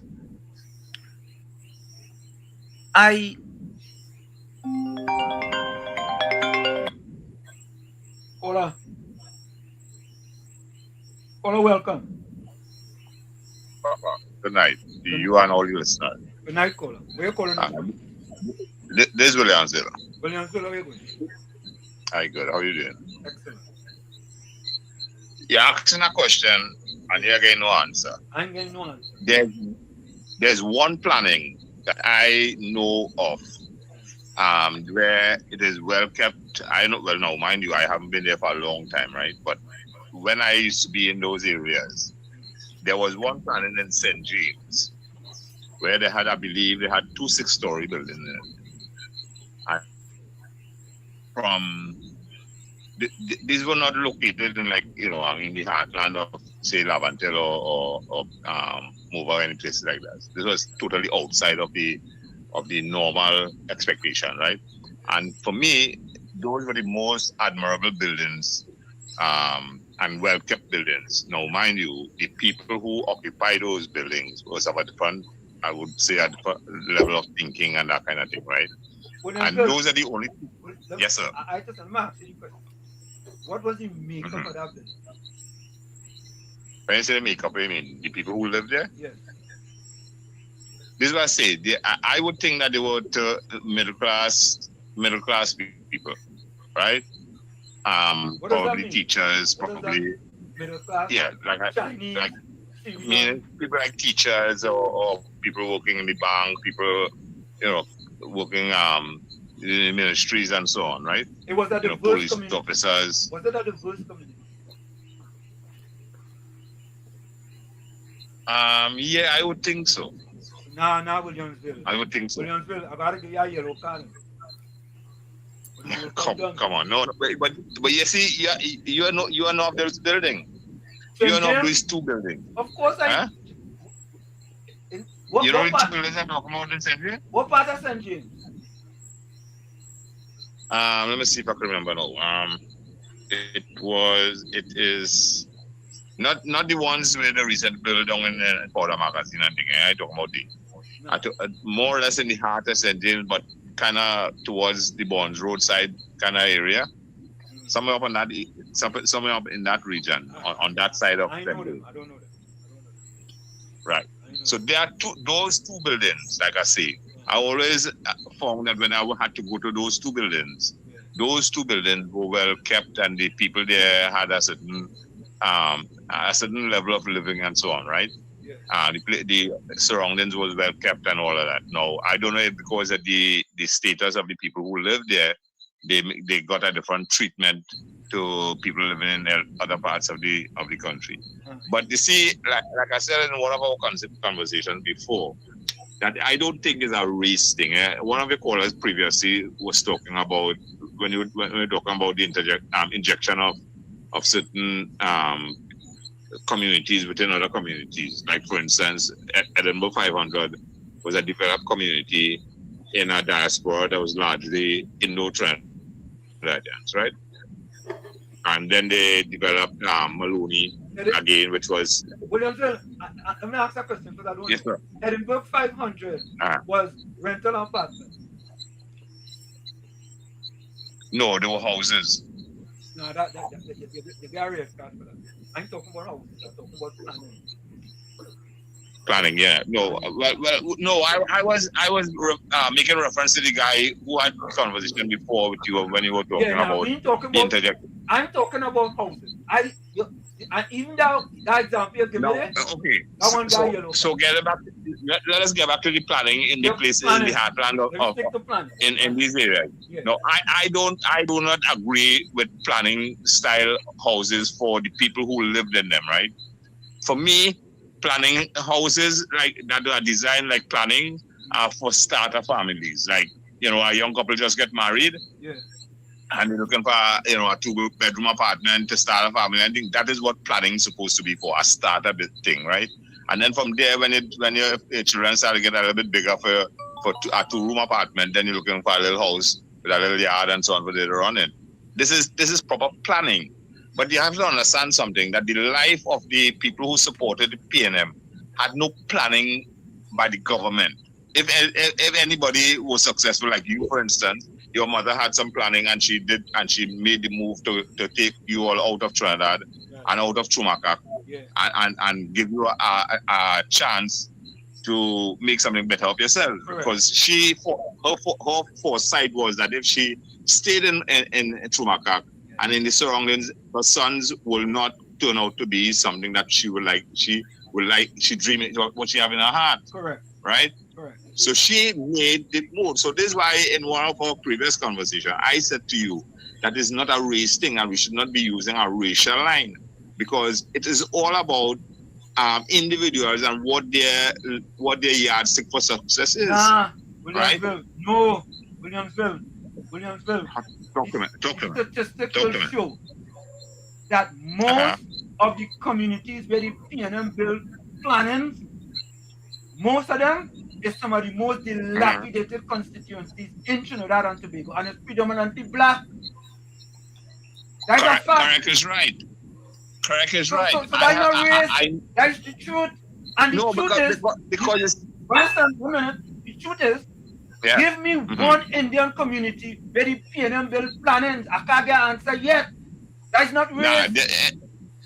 The build planning, but it was not necessarily occupied by the wider community. It was occupied by people who probably came in. So, like for instance, in Savando, these are some of the more recent. When I say recent, maybe 15, 20 years old, apartments that are built off of what is it called that street now? Circular Road, right? And those were the backdrop of that is the Savando Hills. So those plannings were have a different temperament, different people who occupy it and so on, and therefore the standard at those plannings will be different. But the plannings that were built in like the 9-story in Movadi or the 7-story, they have some of them that have some niceness in its appearance from outside. but living within the community of our 9-story. Can you imagine? Now, one of the problems that plague the African community, to a greater extent than the Indian community, is children born out of wedlock. So there's a major. Williamsville. Yes, sir. Just before Yeah. Mr. Santa Cruz just said, he's talking about the Beaufort apartment in Fort George, St. James. Right. Beaufort Right. Yeah, that might be correct. That might be correct. Williamsville, you're making excuses. You're making excuses. What do you think look like? Because you bought out a, what you say? You bought out a what again, you said? Born out of what? I myself. No, you was talking about the problems is because children born out of wedlock, you said? Yes, yeah. And that's the excuse? What I'm saying is that no, that is not an excuse. That is not an excuse. I'm saying that is one of the contributing factor to the breakdown in some of the diaspora that is referred to. I'm saying that one of the things that need to be institutionalized is the institution of marriage, because you have a lot of people who shack up together. There's nothing to hold them together like a marriage, and therefore, as soon as some little incident take place, bam, they go on their own ways. There's nothing that holds a marriage, a family together like a marriage. All right, right? And when you have that, I'm gonna take this next. All right. All right. Take care, son. Yeah. Good night. Yep. I don't know if I could agree with that excuse. What do you say to me? After wedlock, next thing you go blame single parent household too, right? I think his focus is off a bit. What's that? His focus is off. Say that again, Tommy. Go ahead. His focus is. I think so, man. Go ahead. All right, let me take this call, Tommy. Hold on. Let me take this call. Hold on. Yeah, Mr. Florida. Mr. Tommy, the reason why they put all in planning for Mr. Hansen, because in the 1970s, 60s, England do that to the urban community, so all they want to get the prime land. Who saw that people? That's why they put in them what you call it? Plannings. Yeah, so when they put a whole heap all inside it, all the prime land goes to who? All this fight we talking about Indian and African, and the 1% take all the wealth. You see? Division, Mr. Hansen, division. That is big fall. All right, look on this thing. I don't understand. To me, Tommy, I feel, hold on there. Just a minute.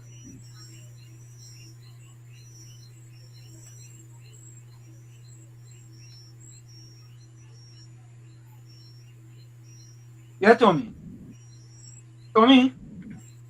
there has to be a reason, and I didn't understand it as a young boy growing up in Chumaka, Claventel. Why we were the first plannings, then the second planning come, then the third planning, then the fourth planning. And interestingly, Tommy, everybody in those plannings were PNM. Everybody. And we started paying $12 a month rent. You understand? And nobody needs to complain about nothing. We were good. We never complained, Tommy. And most people in the planet had a little 10 days. You go down the road, you walk like 100 meters, you go on. My mother used to do it.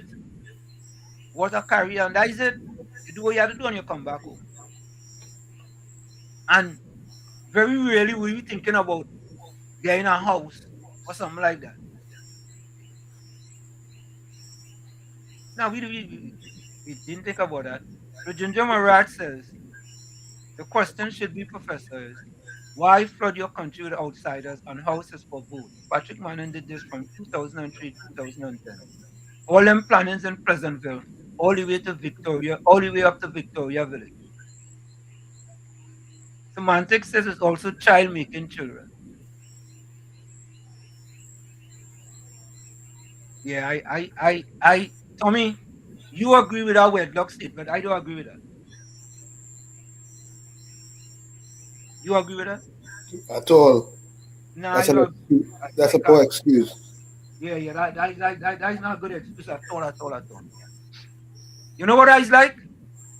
People that say, well, growing up in a single parent household is very difficult. Yes, it's difficult, but I don't mean to say you can't be successful. It has some parents is better than fathers. Some women it's better to have them than have a father in the house. Just a single parent. I could talk about my mother. I could talk about my mother. But hey, let me go for the break, Tommy. Folks, it's in the village with Uncle Tommy, Professor Washington. You. We're gonna take a quick break and we'll be right back. And when we come back, we're gonna give you an editorial from what the treasurer of the PNM had to say. We'll be right back. Don't go now. You're listening to WZYE 95.9 FM.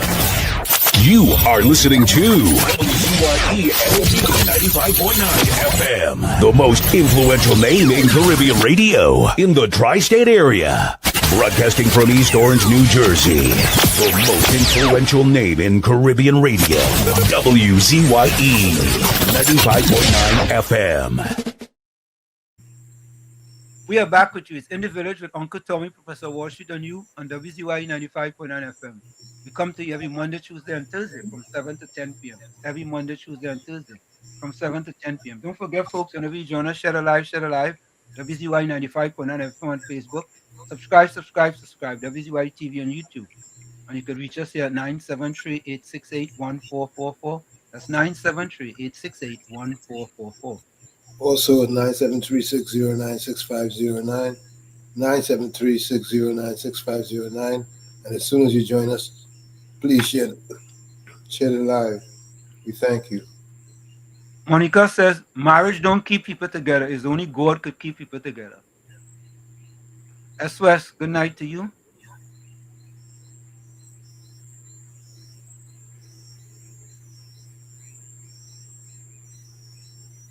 Johnny says, Marcy has a massive establishment close to Blue Water's holding. I guess the government is looking at that very closely also.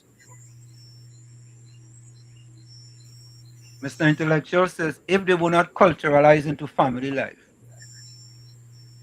Semantics say, what 1% taking all the wealth? Who was in power for 52 years?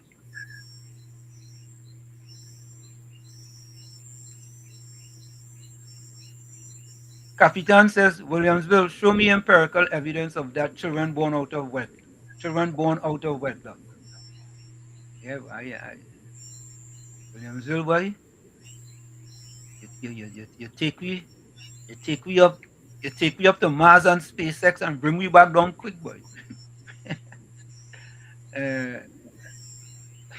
Tell you, Capitan say, was the reason why Indians can't go in planning is because we have agricultural lands. Capitan, oh God. Johnny C says, Gordon, let me see that one again. FIFA tried everything. FIFA tried everything in the book, but it did not work. Spain is a God-fearing country. Yeah. You know, to me, I am shocked. I am shocked and amazed. Why? All the people living in Trinidad, all the people we have online, all the people listening, can't give me one community, Tommy. That None exists. No, Tommy, None exist, my friend. Tommy, so you tell me all them years they never build one planning, boy? Non-existent, Tommy? Wee, boy. Michael, welcome. The only place I can think about is in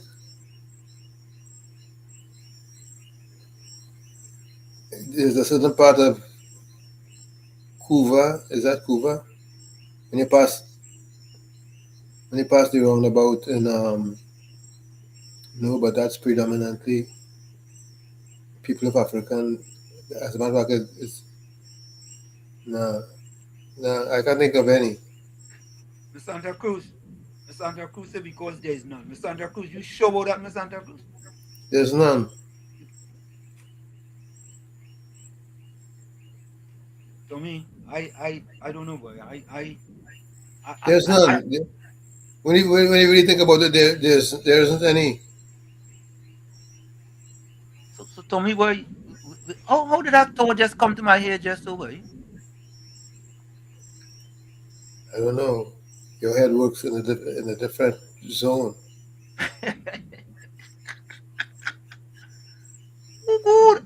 I never thought in my wildest imagination that the answer will be there's none.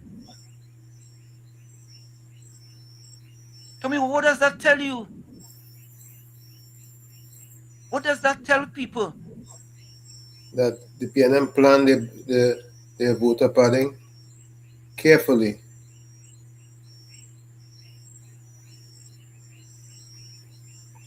So when they say we love you, so we take great care of you, what do they mean by that? Take care of you.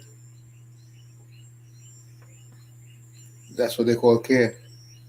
Nah, boy, nah. I think before the night come, somebody go say, somebody go come up with something. Somebody. Rise welcome. Somebody. Nah, no Anthony. Worship there isn't any to mention. No. Before the night done, somebody go call some historian and ask the question. You know, let me call somebody. I'm going to ask him a question. I'm going to ask this person a question. This is the first time I'm going to be asking him a question like that. I want to ask him a question because there has to be an answer to this. There has to be an answer to this. Dr. Mohammed, you're live on WZYE 95.9 with Professor Washington and Uncle Tom. I have a quick question for you. Talk to me. We're having a debate here tonight. And after I finished running my 5 miles today, I was so high, my brain took me up to Mars with SpaceX. It blew up then. It blew up on the ground. And here's the question, Dr. Mohammed. I want to find out, in growing up in Chumaka, Clamantel, it has 4 plannings. On Duncan Street, they have plannings. Nelson Street, they have plannings. Wrong by the East Driveway, they have plannings. In Mova, they have plannings. Right? And I ask the question, is there any Indian community in Trinidad and Tobago where the PNM build plannings? Is there any Indian community in the country where the PNM built plannings? Where you rent. It's not no villas or nothing. Not like Aranguez and other place and Victoria Keys and them place and not like that. Planning where you're talking about plannings like the multi-story that it have that we see in Monrepo in San Fernando. Maloney, like in Maloney. Like in Monrepo, yeah. Oh, no. I mean, if we were to go to Maloney, no. Monrepo is there. Monrepo is what predominantly what? I don't know. No, Monrepo is San Fernando East. Indian, you see, then you're looking at Princestown. Is there housing development in Princestown? Yes. Is there Planning. No plannings? housing. No. Dr. Shane, not housing. Planning. Plannings? Planning. No, 4 stories. no. Not that I can recall. Shogunas? Dr. Mohammed is sure he is a political Yeah, but I'm not a planning. Listen, I don't work ministry. I'm planning, though. God, man. You have me like I had to tell a reporter a couple in April. I am a political scientist, not omnipotent and omniscient. No, but you with your knowledge. Hold on. Yeah. Let me think. Think. In San Fernando, but that is as you say, yeah. Well, let's Embacadere. That if you want to go, but Embacadere is not considered Indian. I mean, you're talking Pinal, you're talking Davie, you're talking Princestown, you're talking Rio Claro, you're talking Chaguanas, you're talking Cuba. Yeah. And the answer is not that I could picture a planning settlement of the kind you're asking me about. That's a very politically correct answer. Yes, and listen, these days, Dr. Mohammed needs to be politically correct. I find people will be saying, the funny thing about it is people want the straight shooting answers. And when I give it, they can't have it, right? Yeah, they don't want it. And they don't want it. They don't want it. A man tell me, he say, maybe you had to learn to shut your mouth a little bit. I say, but make up all your mind, though. You want me to fabricate? I can fabricate. You want me to spin? I can spin. But I don't know. That doesn't do anything for me. It makes me look like the fool. But let's just go with beside plannings, right? Because I'll say this. Oh, just as you are exiting the Montrose flyover and you head into Chaguanas, even if you use the Brentwood space as a source of direction, there are 2 buildings that may be considered plannings of a 20th century, 21st century standard, not necessarily like what was built in Trumacak and Laventille and Maloney. There's also the 2 buildings that were built at the base of San Fernando Hill. Those are plannings. I don't know the demographic of people that live there, right? So I'm giving you San Fernando as a broad Indian mixed base. I mean, everybody lives in San Fernando, sort of. But if you want to look at it from there's low-cost housing, and that is what HD is supposed to have been. HDC's purpose is an a modification of the National Housing Corporation. So the National NHA, the National Housing Authority. So HDC is a evolution of NHA. And housing, regardless of whether it's projects, plannings, individual homes, and I say individual homes because townhouses and fancy apartments evolve with time and agendas and visions of government successively, right? But let me go with the housing development style, the HDC settlement style. I mean, we could go all the way to La Joquita, all the way to Pleasantville in that regard. You could go some parts of Arima. There is Wellington and Davie. Some parts of that is existing. Princestown, Fairfield has. But the point I'm trying to make is you are looking specifically at the design and building of projects, of plannings. Yes. That specifically, to be honest with you, is not something that has happened in the way you put it. The most recent maybe might have been Powder Magazine. Powder Magazine might be the most recent one in terms of what you're looking at. Where's that? San Fernando. Where's that? San Fernando. Powder Magazine is to the east of Victoria. Keys. Okay.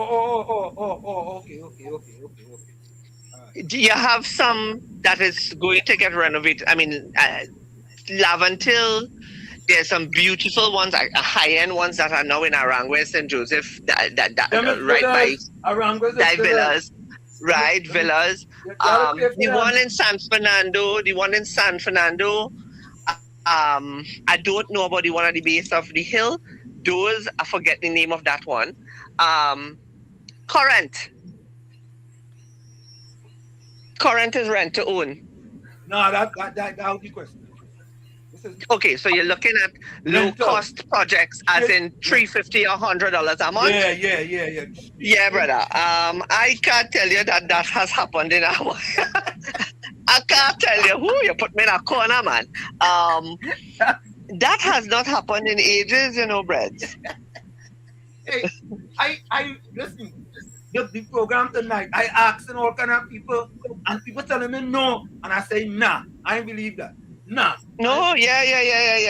I could safely say to you the answer to that is no, but it could very well come down to income brackets. You see? No. Dr. Mohammed. The ones in Lavantil, when you're going up Mova Hill on your left hand side, they seem to be the most recent in terms of up there. I have not seen the one that you are describing. I have not seen the development of those in decades. Dr. Mohammed, thank you so much. I could safely say that to you. Thanks a lot, man. I appreciate it. All right. Okay. Yeah.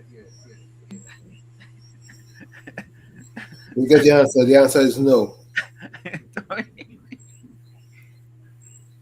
Tommy, Tommy, with that in mind, how come they don't put HDC housing like in places like in Lavantil, Mova, and other places like that? Hey, Tommy, how come? Hey, Tommy, I just asked you. Does the state have large plots of land there? Of course there are lands there. Presenting Mr. Waffle Man.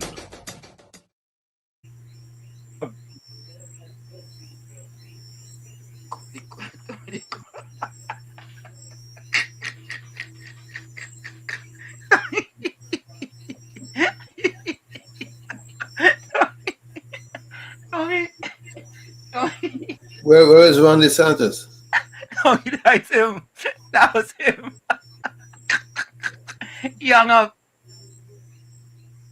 What? Why you just hung up? Eh? I don't know. But Tommy, here's the next question. When is the last time they built HDC houses in Lavantil or Mova? Good question. Folks, I have a next question. Tonight is question night. Eh? When have they ever built, P&M, built HDC houses in Lavantil or Mova? You think they don't have no land up there, Tommy? Well, what kind of courses? What kind of courses it will incur to develop?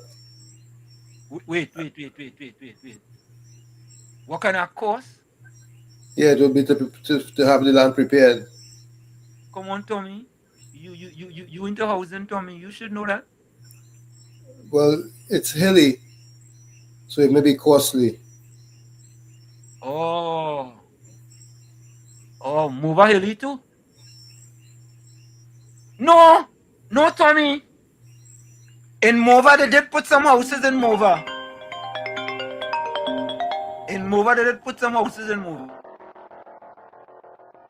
Presenting Mr. Waffle Man. Caller, welcome. Caller. Good afternoon, Slim. How are you doing?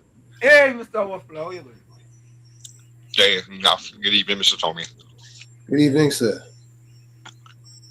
Yeah. I work too hard to be called, sir, but I'll appreciate it. Thank you. Boss, hey. You on the phone and you eating and talking, boss? Well, sorry about that, but I had a choice between a shepherd pie and the priority you like. Anyway, tell me something now.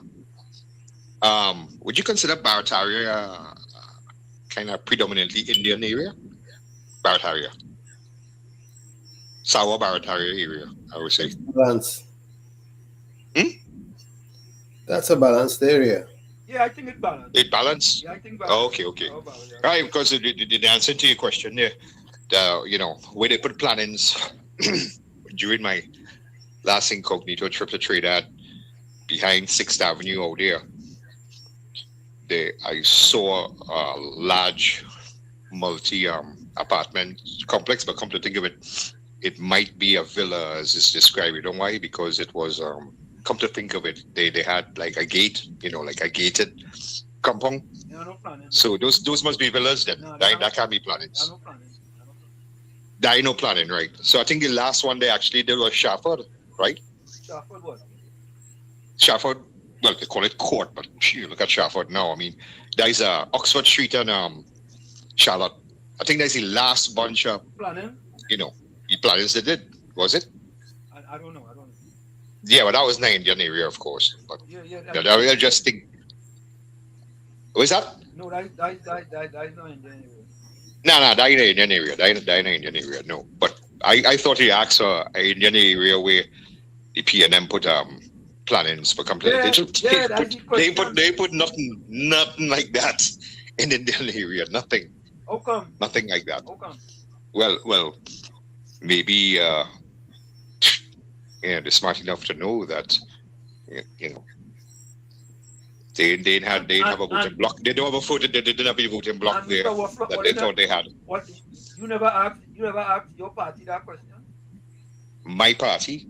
All right. You're talking about the Conservative Party of America? No, we Eagles are no time in call business, right? You see, my party. Remember, I'm the one who left for America, but I drain out the PNM from my DNA, compared to you, right? Because you continuing to vote for the PNM of America, the Democrats. So, anyway, and you're proud of it, right, guys? So, all right, I guess Barataria can be counted. So, I guess they never did. Later. All right. All right. Wall Street. It's just not happening. Cancel Christmas, right, Tommy? Correct.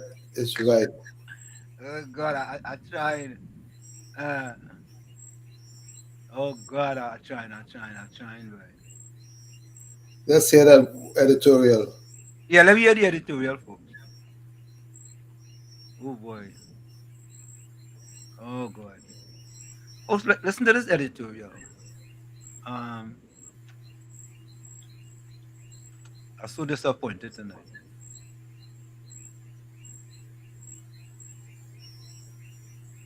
Beyond the spin, Robert LaHunt's independent defense of Balizé House isn't independent at all.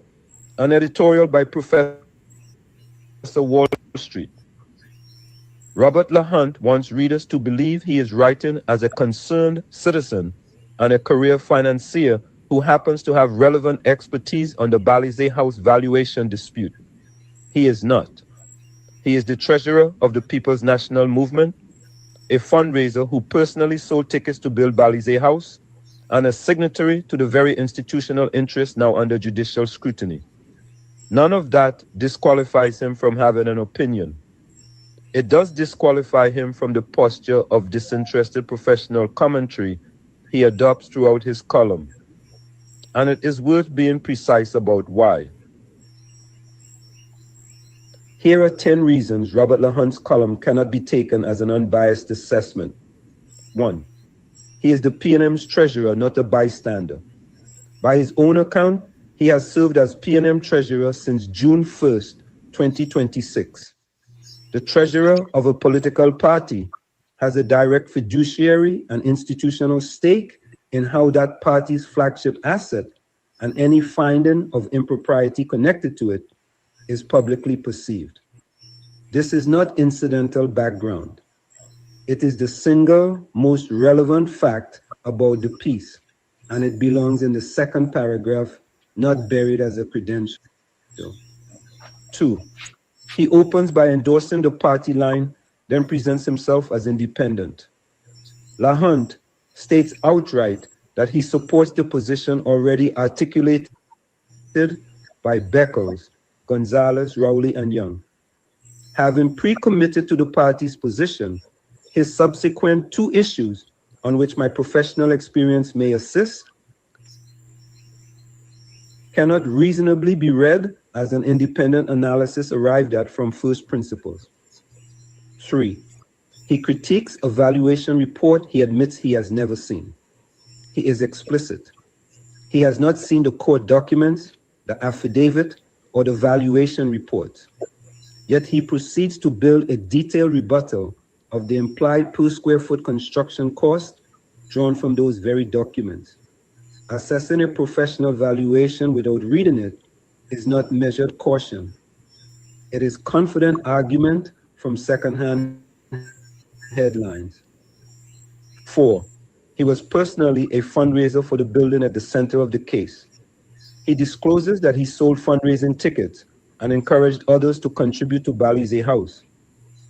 Anyone who solicited money from supporters for a project now facing questions about how it was valued and financed has an obvious personal incentive to see those questions resolved in the party's favor. 5. His passing strange framing prejudges the very sequence he says he won't comment on. He insists the legal matter is properly for the courts, then immediately characterizes the timeline, the Prime Minister's public statements preceding the proceedings, as passing strange, inviting readers to infer political motive. That is commentary on the substance of the case, dressed up as procedural caution. 6. His $3,000 per square foot benchmark is his own estimate, not an audited figure. The column's central financial claim rests on his own back-of-envelope calculation using figures publicly reported and his personal knowledge of the approximate floor area. That is an informal estimate, not a competent valuation, and it is being used to cast doubt on a formal report he has already said he has not read. 7. He conflates a financial prudence argument with the actual legal question. Slower construction after a change in government is plausibly ordinary capital discipline. But that argument answers a question nobody has raised, whether reassessing a project is normal.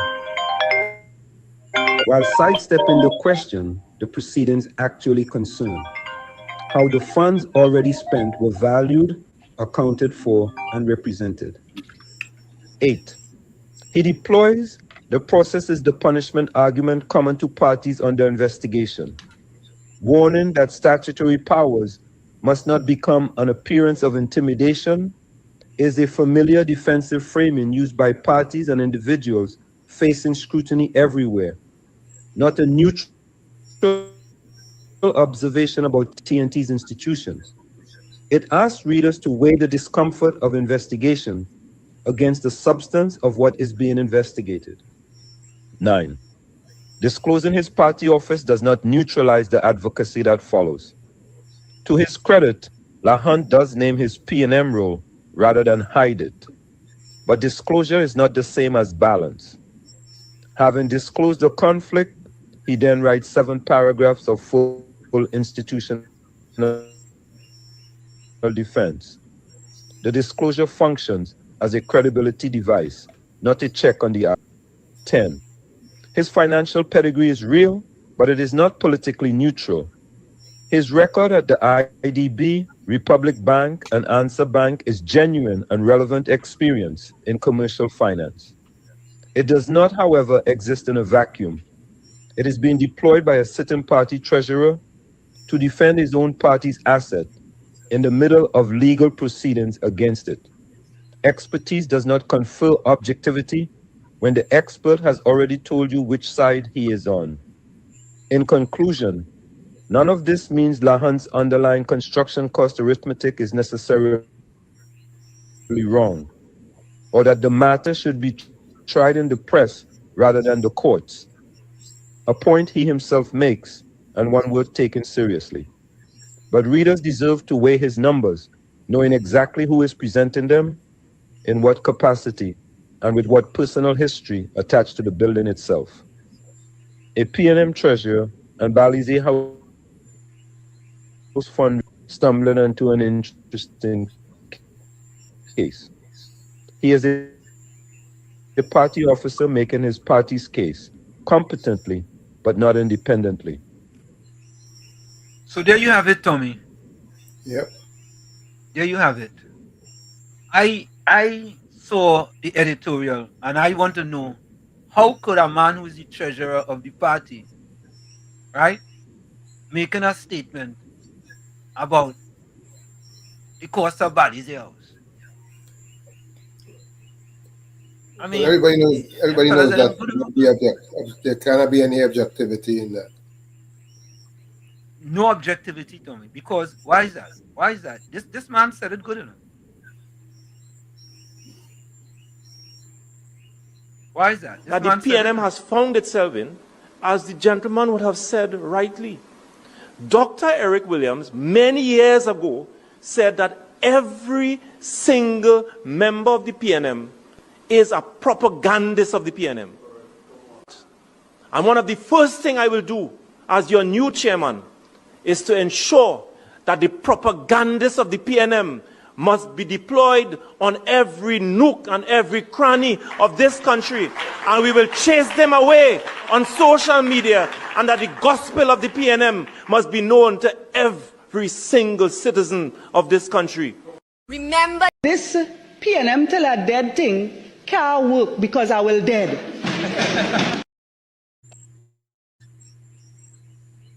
I just want all you to know one thing. When it comes to certain politicians, I don't care for them. Penny, I don't care for she. Come, I don't care for he. Dolly, I don't care for she. Stewarty, I don't care for he. For 9 long years they sit in the chairs. Country get bruised and nobody care. Crime run wild, money gone astray.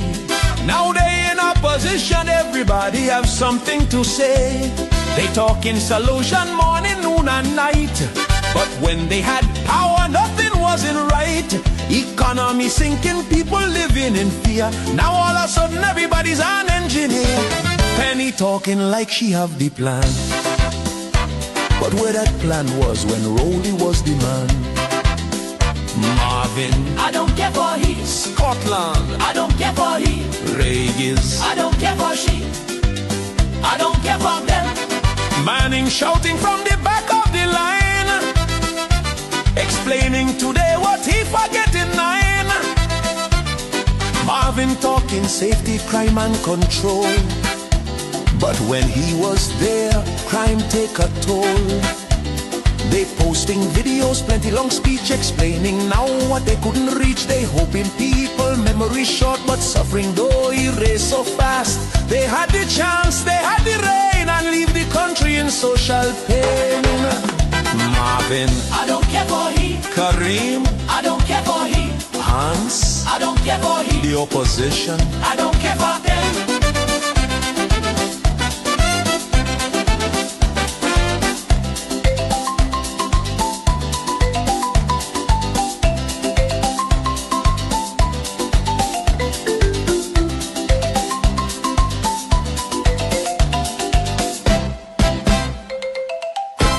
you all left the country in a mess and expected to be cleaned up in 8 months.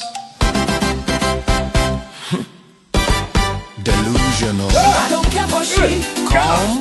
I don't care for he. Dolly. I don't care for she. Stewarty. I don't care for he. PNM. This is the end. I don't care for them. PNM forever. Fire! Fire! Fire! Fire! Fire! Fire! Fire!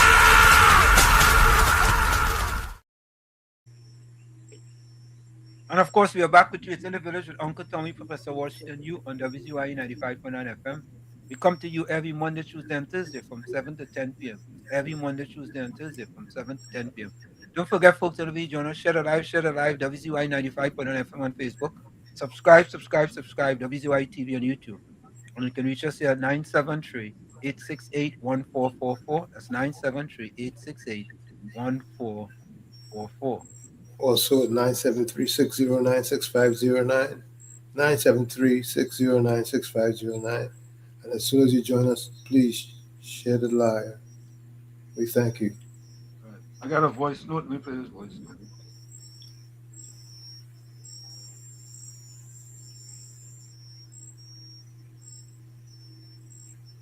So, Florida, I'm going to play that voice note you send it. Good night, Wall Street, Uncle Tommy, and to everybody in the village out there.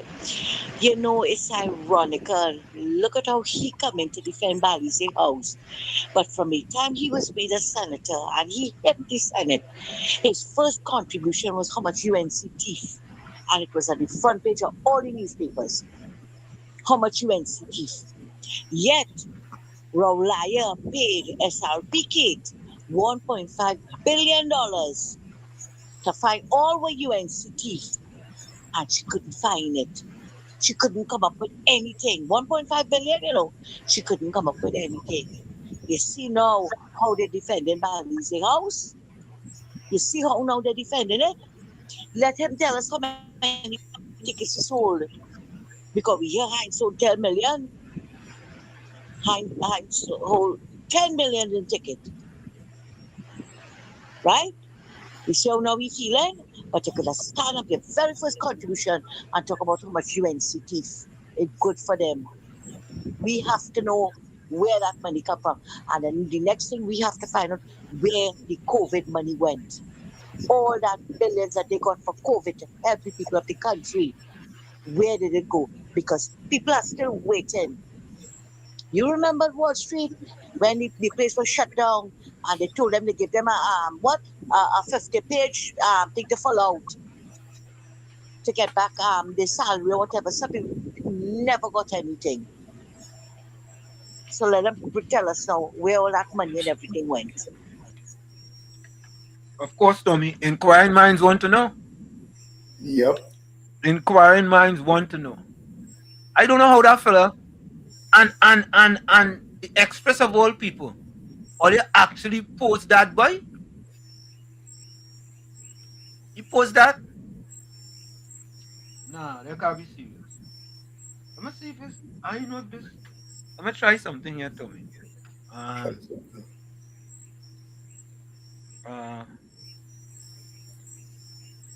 Mr. Florida, you want me to use that? Let me see what this is. Hold on.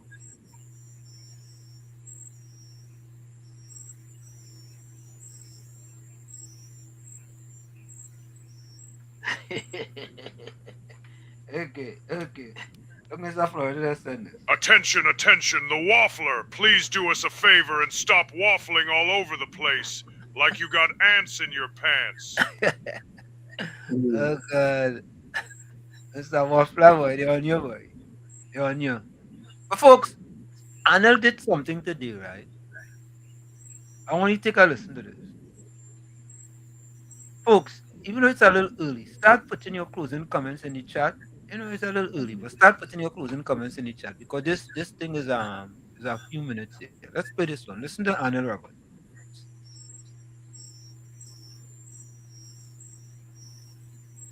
Foster boy, they come in at your Foster.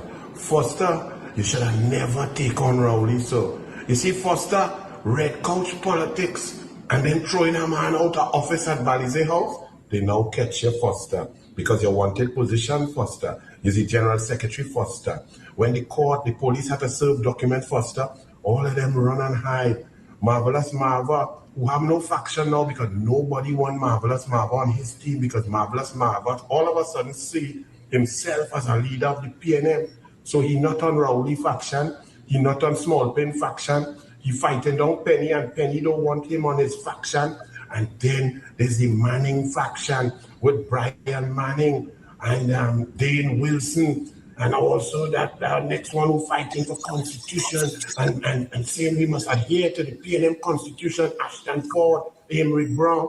Talk about 4 factions fighting, but Foster, you're in trouble, Foster. because they wage war on Rowley and now Rowley catch you. Because first, you have to account is you sign and you serve for the court, and you have to prepare and present to the court documentation, Foster. They coming at you, Foster. You was the stupid one who put your name also as a director of whatever shenanigans they was doing with the construction of Balize House and the other edifice, the car park part.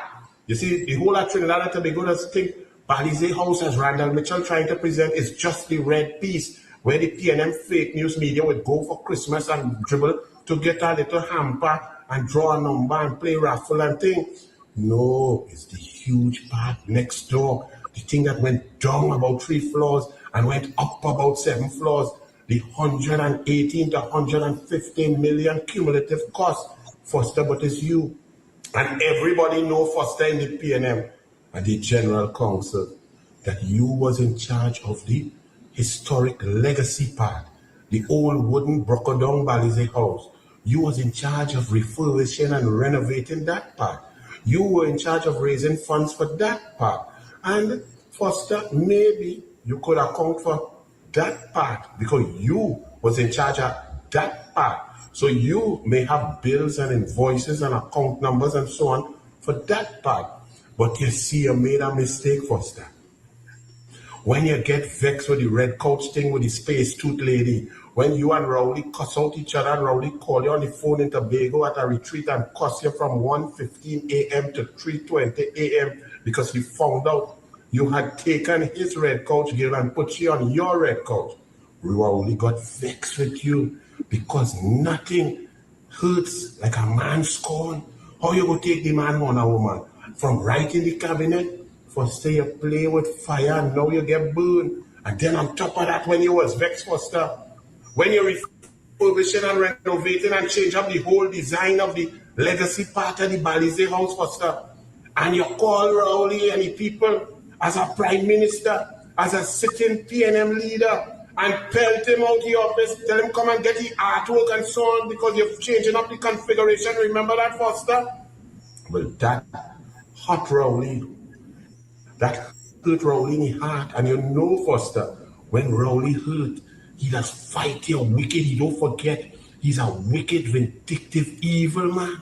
So what he did to you, Foster, he said, oh, you feel you in charge of renovation and rebuilding and commitment to Balize House? They keep you out of the other part, the 100 and something million part. Rowley and Rohan handled that part. So you have no information. Foster, you ain't know how that went up. You ain't know where the money come from. But you sign in the airport, police serve you, you responsible. So you had to account. Foster, you in trouble, boy. You either had to sing and sell out Rowley and Rohan, or you going down. Because you had nothing, Foster. Look here, though, partner here, boy. Not really a partner. But you know I don't lie on all you. Even though they're disgusting, disrespectful, and wicked, I don't lie on all you. So I know, Foster, I know you didn't know nothing about that big part. The part that stopped there. It kind of in black right now. It up there. The fence have bush growing all over it because the work stopped since April 28, 2025. Foster, the Dogra, Doubles and Coffee, no. You have no information on where that money come from, who paid, who billed, who helped, because Rowley and Rohan kept you out of that. That had nothing to do with you. Only Rowley, Rohan, and Smallpin, and them knew about that. Where the money come from, where the materials come from, how much was going in, who get contract and who didn't get contract, and who give and who didn't give, and who donate. You ain't have a clue, Foster. But, Foster, they set you up because you had to account. So you better call Robert LeHunt, the big banker man. And Robert LeHunt, tomorrow Doubles and Coffees for you because you playing bastion of support for black people and poor people. You fighting for the ladies at the breakfast shed and so on, Robert LeHunt. Well, I'm going to deal with you. I'm going to remind the people tomorrow of your track record, Mr. Banker, Robert LeHunt. But Foster, this morning is for you, boy, Foster. They catch you. You see, when you disrespect Rowley because you was vexed, because you was hurt about how he cussed you about space and she teeth. Eh? You went and pelt out the man. You disrespect a sitting PNM Prime Minister. Tell him come and get all the belongings because you reconfiguring the legacy part of the red part, the red house part there. You was redoing it, you was doing gypsum floor, changing up where the offices and so on. And you tell a PNM leader and sitting prime minister, because you had the authority to come and get your stuff and get out, you pelt out the man. Well, now the man catch you.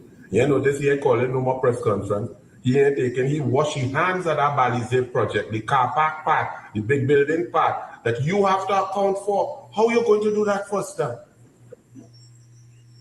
Tell the Douglas, call a press conference. Tell me I'm lying. Tell me, show the bills, show the invoices, show the accounts. Which account? First, you can't. You cannot. Because you don't know. None of all you know. The PNM General Counsel was asking. Nile Ramsey was asking how this thing went up, where the accounts, and he to come to the PNM. The PNM constitution requires it, and he couldn't, he had to resign in frustration because only Rowley, Rohan, and Small Thing know. Not you, Foster, but you like position. Use General Secretary.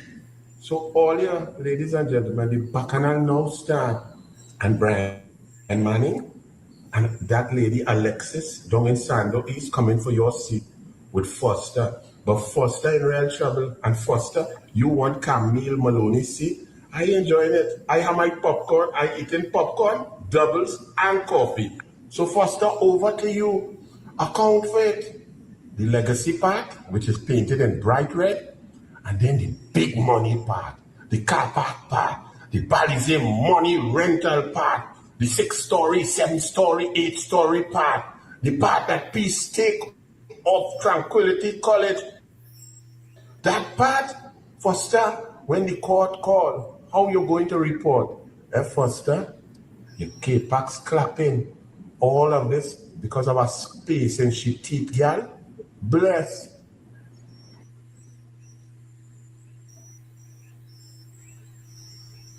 Oh well.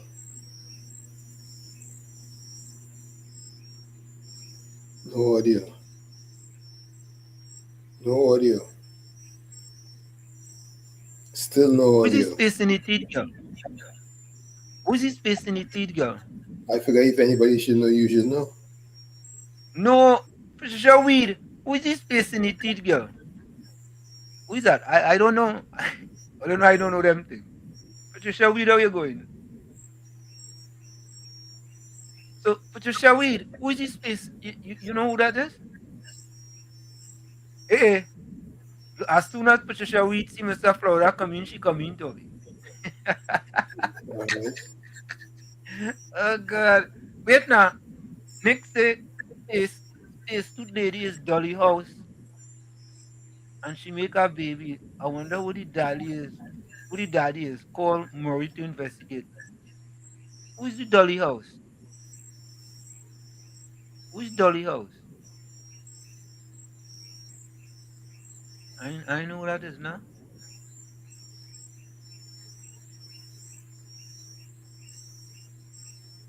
Yeah, boy. Foster in big problems, boy. Foster. It's not Foster Cummins, it's Foster Goins. Foster Goins. Patricia Weed, when they go get the receipts? When we get some receipts? When they go show some receipts? So me, I don't know, ever. That seemed to be big problems to me, boy. I don't know. All of a sudden, nobody answering no questions, and the man who have to answer all the questions now is the General Secretary. Semantics, who is that? All put a name for me now. Put a name now. Okay. The Great Gatsby. Okay, I get it now. The Great Gatsby, Tommy. That's who she talking about. Mm-hmm. We all have bacchanal in the PNM, right? Tommy, Yep. how are they gonna answer at the end of the day to show what is that? What is that bill? What is it called? Is prove your wealth, explain your wealth. Yep, That is what it is. that's what it So is. the PNM have to explain their wealth. I I hope, Tommy. I hope, Tommy, that them have receipts to show. Explain your wealth. Thank you very much, semantics. I hope them have receipts to show how they build Balize house to know, Tommy. I hope you know. I hope so, you know. Because as we go back again, Tommy, with respect to the small man, you understand? Because it was the small man that I explained you well, you know. He had to. He have to, you know. And by the way, Tommy, I was happy that it's the appeals court in Trinidad. They stayed at appeal with respect to the Hadith. Yep. I'm very happy for that, because if they had let them go, Tommy, that would have set a bad precedent in Trinidad and Tobago. There is one law for the rich and a separate law for the poor. And I'm happy to see that. As a matter of fact, let me play a little bit of this before we go. I'm gonna lose again, boy. Oh God, boy. I'm an entire lose, boy. Hey, Tommy? Ain't tired lose? Nah. No? You don't think so? It's who hiring him is the issue. You getting paid anyway, so what's the big deal? Mr. Arawi, not the result you were expecting, you know. What's your thoughts with what the Court of Appeal would have just ruled? Well, I mean, as an officer of the Court of Appeal has ruled. It had the privilege to take a different course. Ultimately, this matter for anybody would be taken to the Privy Council. You sat in court today and you heard the evidence issues. Our complaint is the lack of evidence.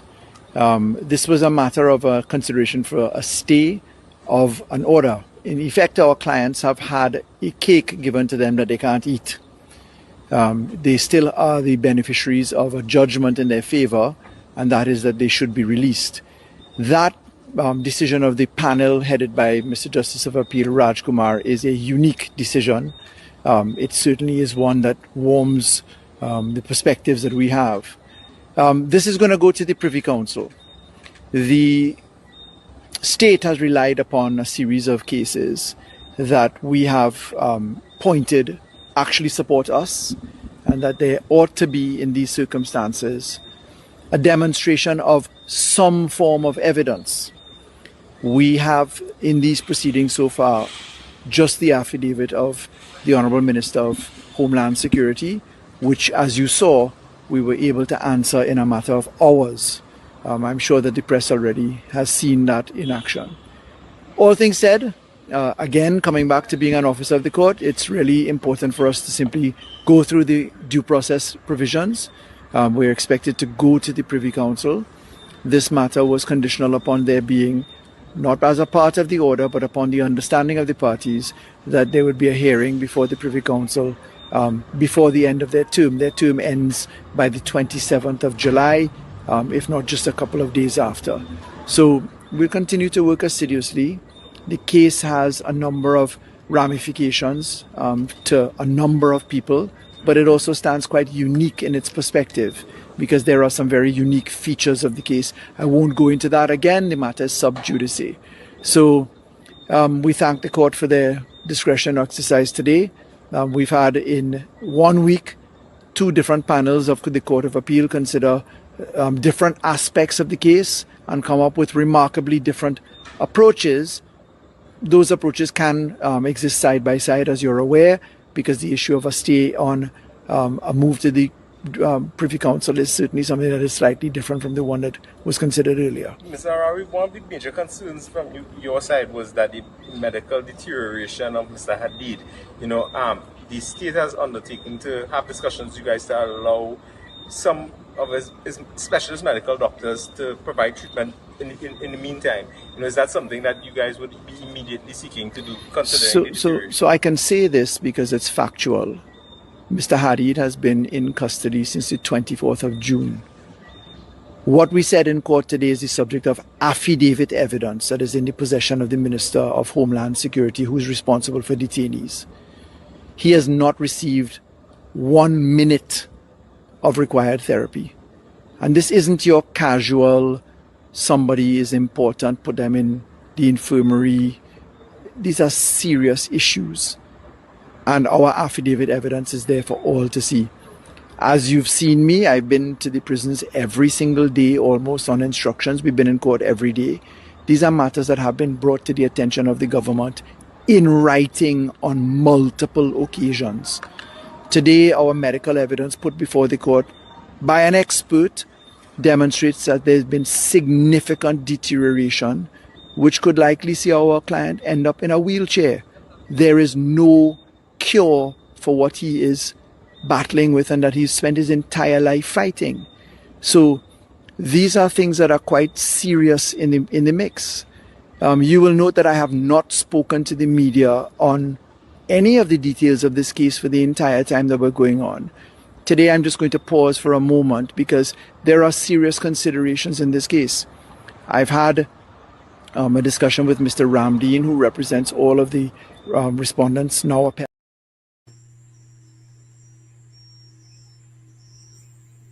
Audio. No audio. Just let the man just. All you go to the Privy Council. You understand? And that is it. Yeah, Mr. Florida. Good night, Mr. Anthony. I'm Mr. Tommy. Good night, all the callers, texters, and viewers. Yeah. Everybody have a safe day until we meet tomorrow. Mr. Anselm, you know why this Vector? Why didn't one of the prizes in the PNM raffle was not case ABL and give it to Forest Lee win a case? Oh, God. How does one feel to go home and like nobody know he's a loser? You know? A loser. You tired lose, boy. But I'm telling you, and look with Jack Water there to go. Oh, God, you lose that too. Boy, I'm telling you, hey, and you know the funny thing, sure, that's not reason. None of them wouldn't make a jail, and I decided to get a. Yeah. You know, but yeah, next time PNM or having a raffle, try and buy a case Abby and put the number, you go pick it and you go win a case. All right, guys, everybody, be safe. Yeah. Good night. That's Paris John win a case. Paris, boy? Oh, God, boy. Yeah, boy, Tommy. Come on. He lose more than anything else, boy.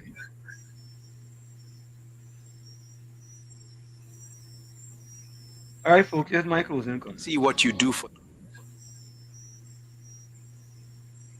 Not see what you do for them. Some people do not see what you do for them. They only see what you didn't do for them. You can't satisfy ungrateful people. From where I said this is it, the clock on the wall said that's all I like to say, but I've got to go. Remember, hard work beats talent. When talent does not work hard. And for every 60 seconds of anger, you lose 1 minute of happiness. Remember, your circumstances may determine who you are, but you are responsible for who you become. Go ahead, Tommy. This is a Chinese proverb. All things are difficult at the beginning, but the first step is always the hardest. Again, all things are difficult at the beginning. Like I say every time, you the man in the mirror, you have to become that change you want to see. However, if you look at that mirror and you don't like what you see, you cannot blame the mirror. Never look down on a person unless you're giving them a hand up. Love you all. Be safe out there. We'll see each other tomorrow, God willing. Till then, pleasant good night. And folks, we'll be right back. When we come back, we give your closing quotes and your closing comments. Stick and stay. It's in the village with Uncle Tommy, Professor Washington, and you. We'll be right back after this short message. Don't forget, put your closing comments in the chat. We'll be right back. Patricia Weed, put our closing comment for one. You're listening to WZYE 95.9 FM. You are listening to WZYE 95.9 FM, the most influential name in Caribbean radio in the tri-state area. Broadcasting from East Orange, New Jersey, the most influential name in Caribbean radio, WZYE 95.9 FM. We are back with you. It's in the village with Uncle Tommy, Professor Washington, you on WZYE 95.9 FM. We come to you every Monday, Tuesday, and Thursday from 7 to 10 p.m. It's every Monday, Tuesday, and Thursday from 7 to 10 p.m. Don't forget, folks, whenever you join us, share the live, WZYE 95.9 FM on Facebook. Subscribe, WZYE TV on YouTube. And you can reach us here at 973-868-1444. That's 973-868-1444. Also at 973-609-6509, 973-609-6509. And as soon as you join us, please share that live. We thank you.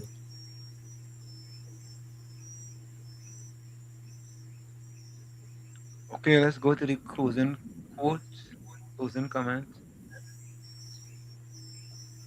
Donna Alexander says, God bless and same night to Professor Warshik, Uncle Tommy, and all the fans who are locked on. Someday everything will make sense.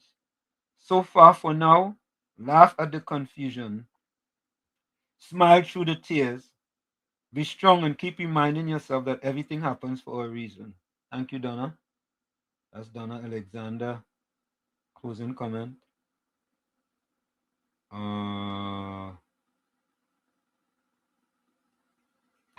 Okay, let's go to the chat.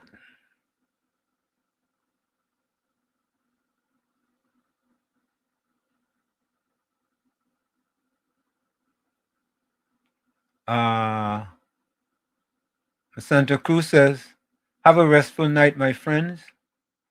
S. Smoot says, there are three types of justice in the world: God's justice, parliamentary justice, and street justice, which supersedes all. Thank you, S. Smoot.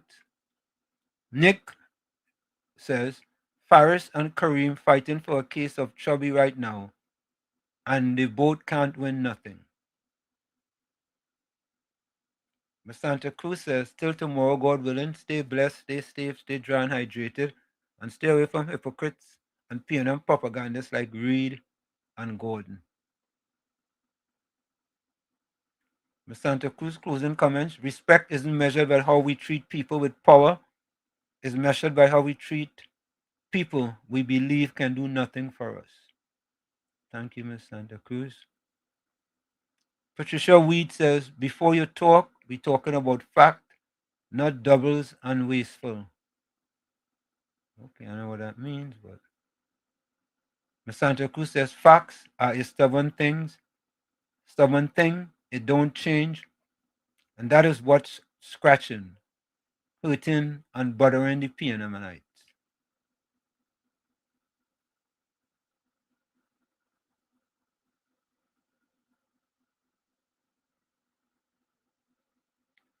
As Smoot says, bless all, tomorrow will be greater. Mr. Florida said good night, Smoot. You also said good night to Angie. Angie, how are you doing? There you have it, folks. Good night to everyone. We are out of here. We see you tomorrow. Same WZYE channel, same WZYE time. We are outside. See you. Blessed night to each and everyone. We outside. Let me see what this last one just came in here. Santa Cruz says, one thing they cannot prove that what Anil saying are lies. Correct is right. We outside. Take care. Bye-bye.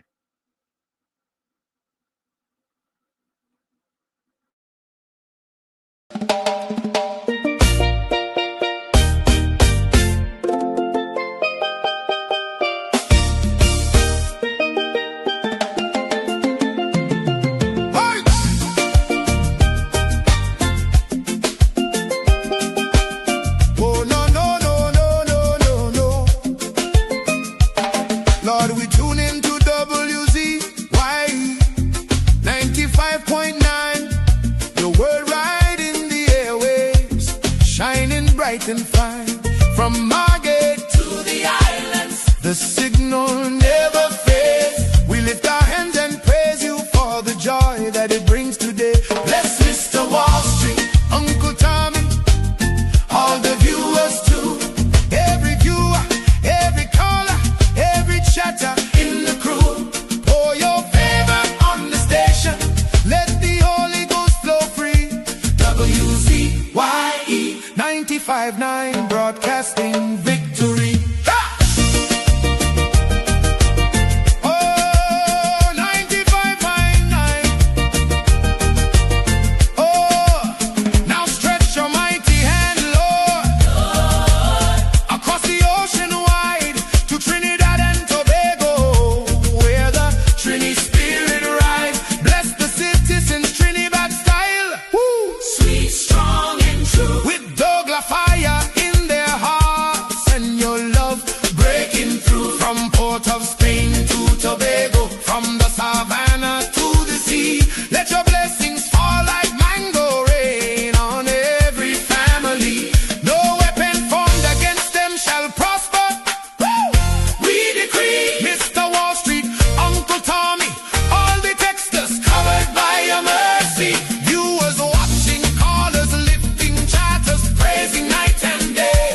WZYE family, rise up, it's a brand new gospel day. Bless Mr. Wall Street, hallelujah. Uncle Tommy, yes Lord. All the WZYE family, protect them Jesus.